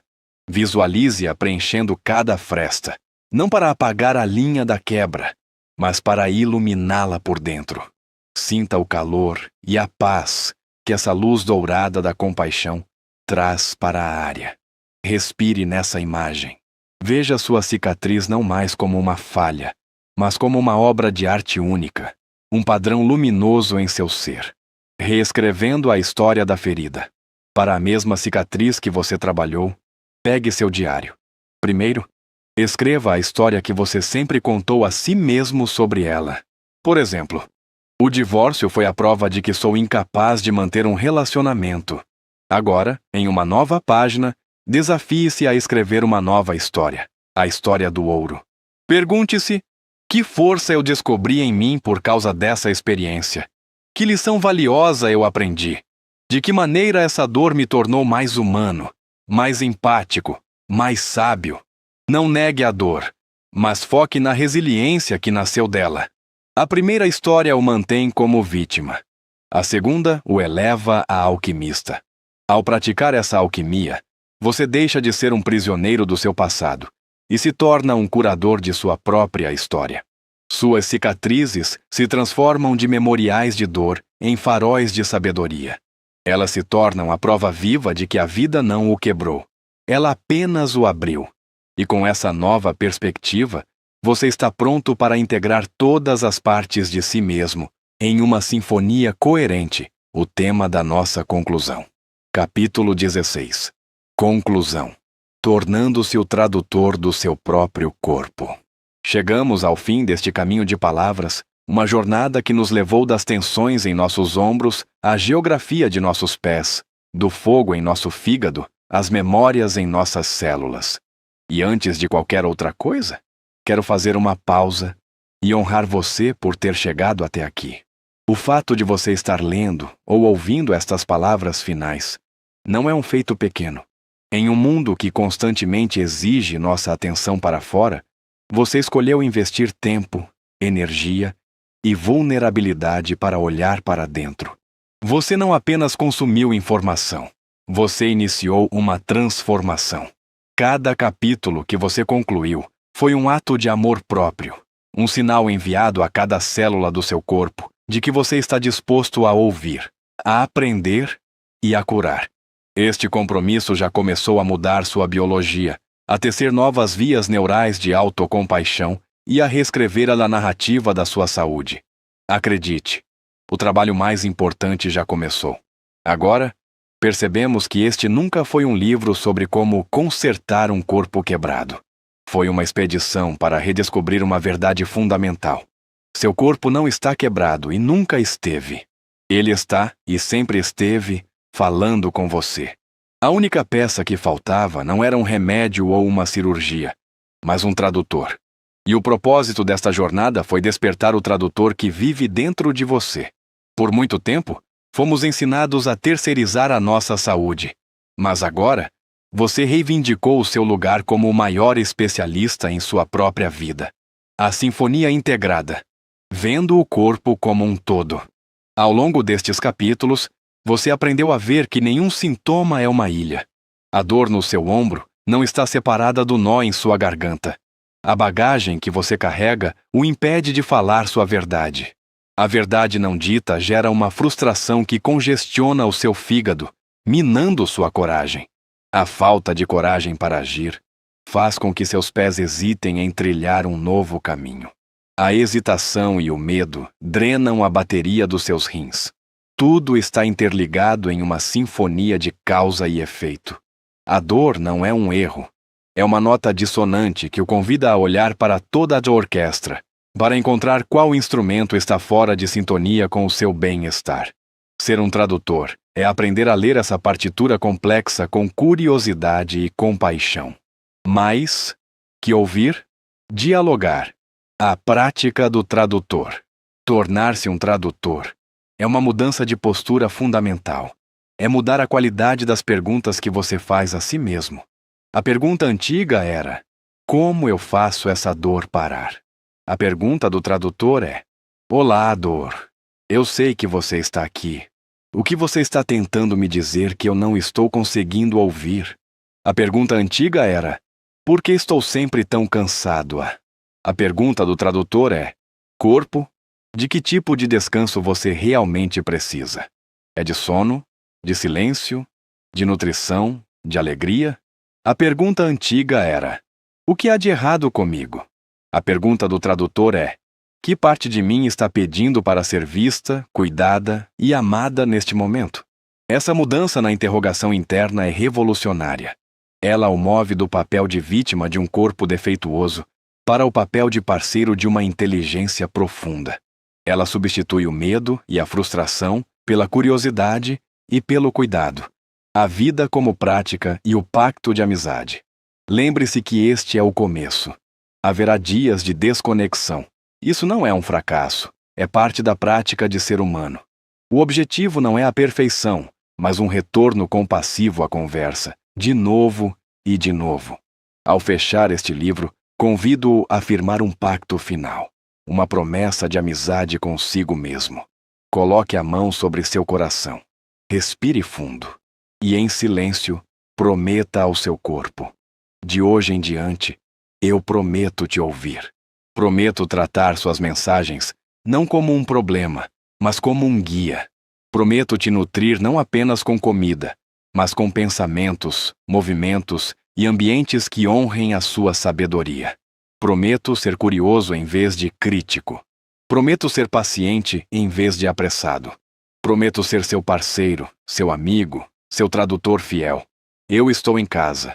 Sinta essa promessa reverberar em seu peito.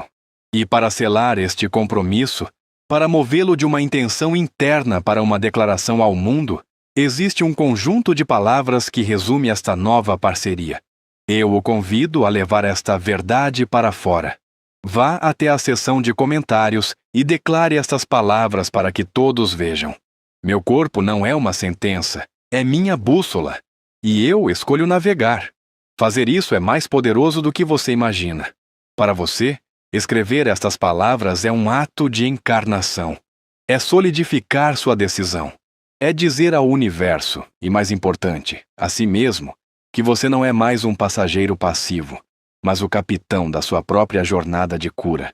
E para os outros, para aquele que está no meio desta jornada, sentindo-se perdido e sozinho, ou para aquele que está apenas no começo, se perguntando se este caminho vale a pena, o seu comentário não será apenas um texto. Será um farol na noite. Será a prova de que a cura é possível. Será uma voz em um coro crescente de pessoas que estão escolhendo a parceria em vez da guerra com seus próprios corpos. Sua declaração se torna um ato de serviço, criando uma comunidade de apoio e inspiração. O conhecimento que você adquiriu nestas páginas não é o tesouro. O tesouro é a conversa que ele abriu dentro de você. O livro termina aqui, mas o diálogo é para toda a vida. A porta foi aberta. Agora, caminhe através dela. Respire fundo, sinta seus pés no chão e dê o próximo passo, sabendo que você nunca mais andará sozinho. Você caminha com o seu companheiro mais antigo, sábio e leal. E agora, finalmente, vocês falam a mesma língua.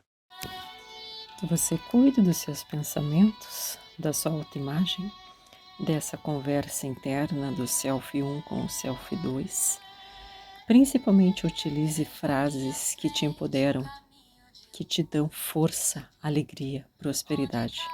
Se você tem dificuldade de fazer isso sozinho, o atendimento terapêutico é para você, para romper com esse padrão mental de crítica e principalmente de autojulgamento. Isso está dentro do atendimento, transformando os 7 traumas que bloqueiam a sua vida financeira e a sua vida em geral. Abraço, beijo no seu coração, da Margot Oliveira Desenvolvimento Humano. Curta, compartilhe, siga o canal, o seu canal de transformação.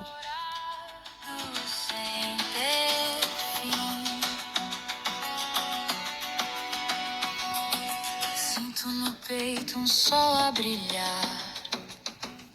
Ele me chama pra continuar.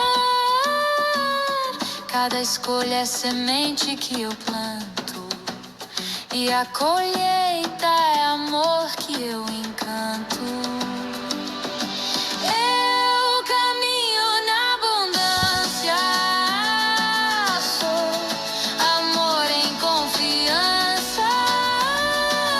Tudo flui e vem até mim, caminho dourado sem ter fim. Eu caminho na abundância, sou amor em confiança. Tudo flui e vem até mim, caminho dourado sem ter fim. Eu vejo, eu sinto, o dourado me cobre inteiro. Eu vibro, eu brilho, sou o fluxo verdadeiro. Eu caminho na abundância, sou amor em confiança.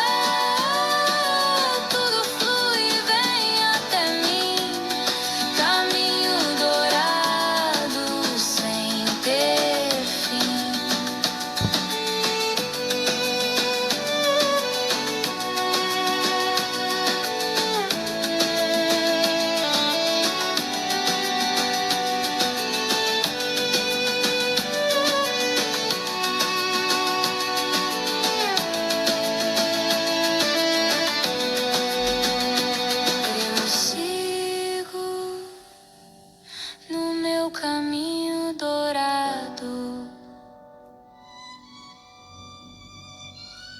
eu sou,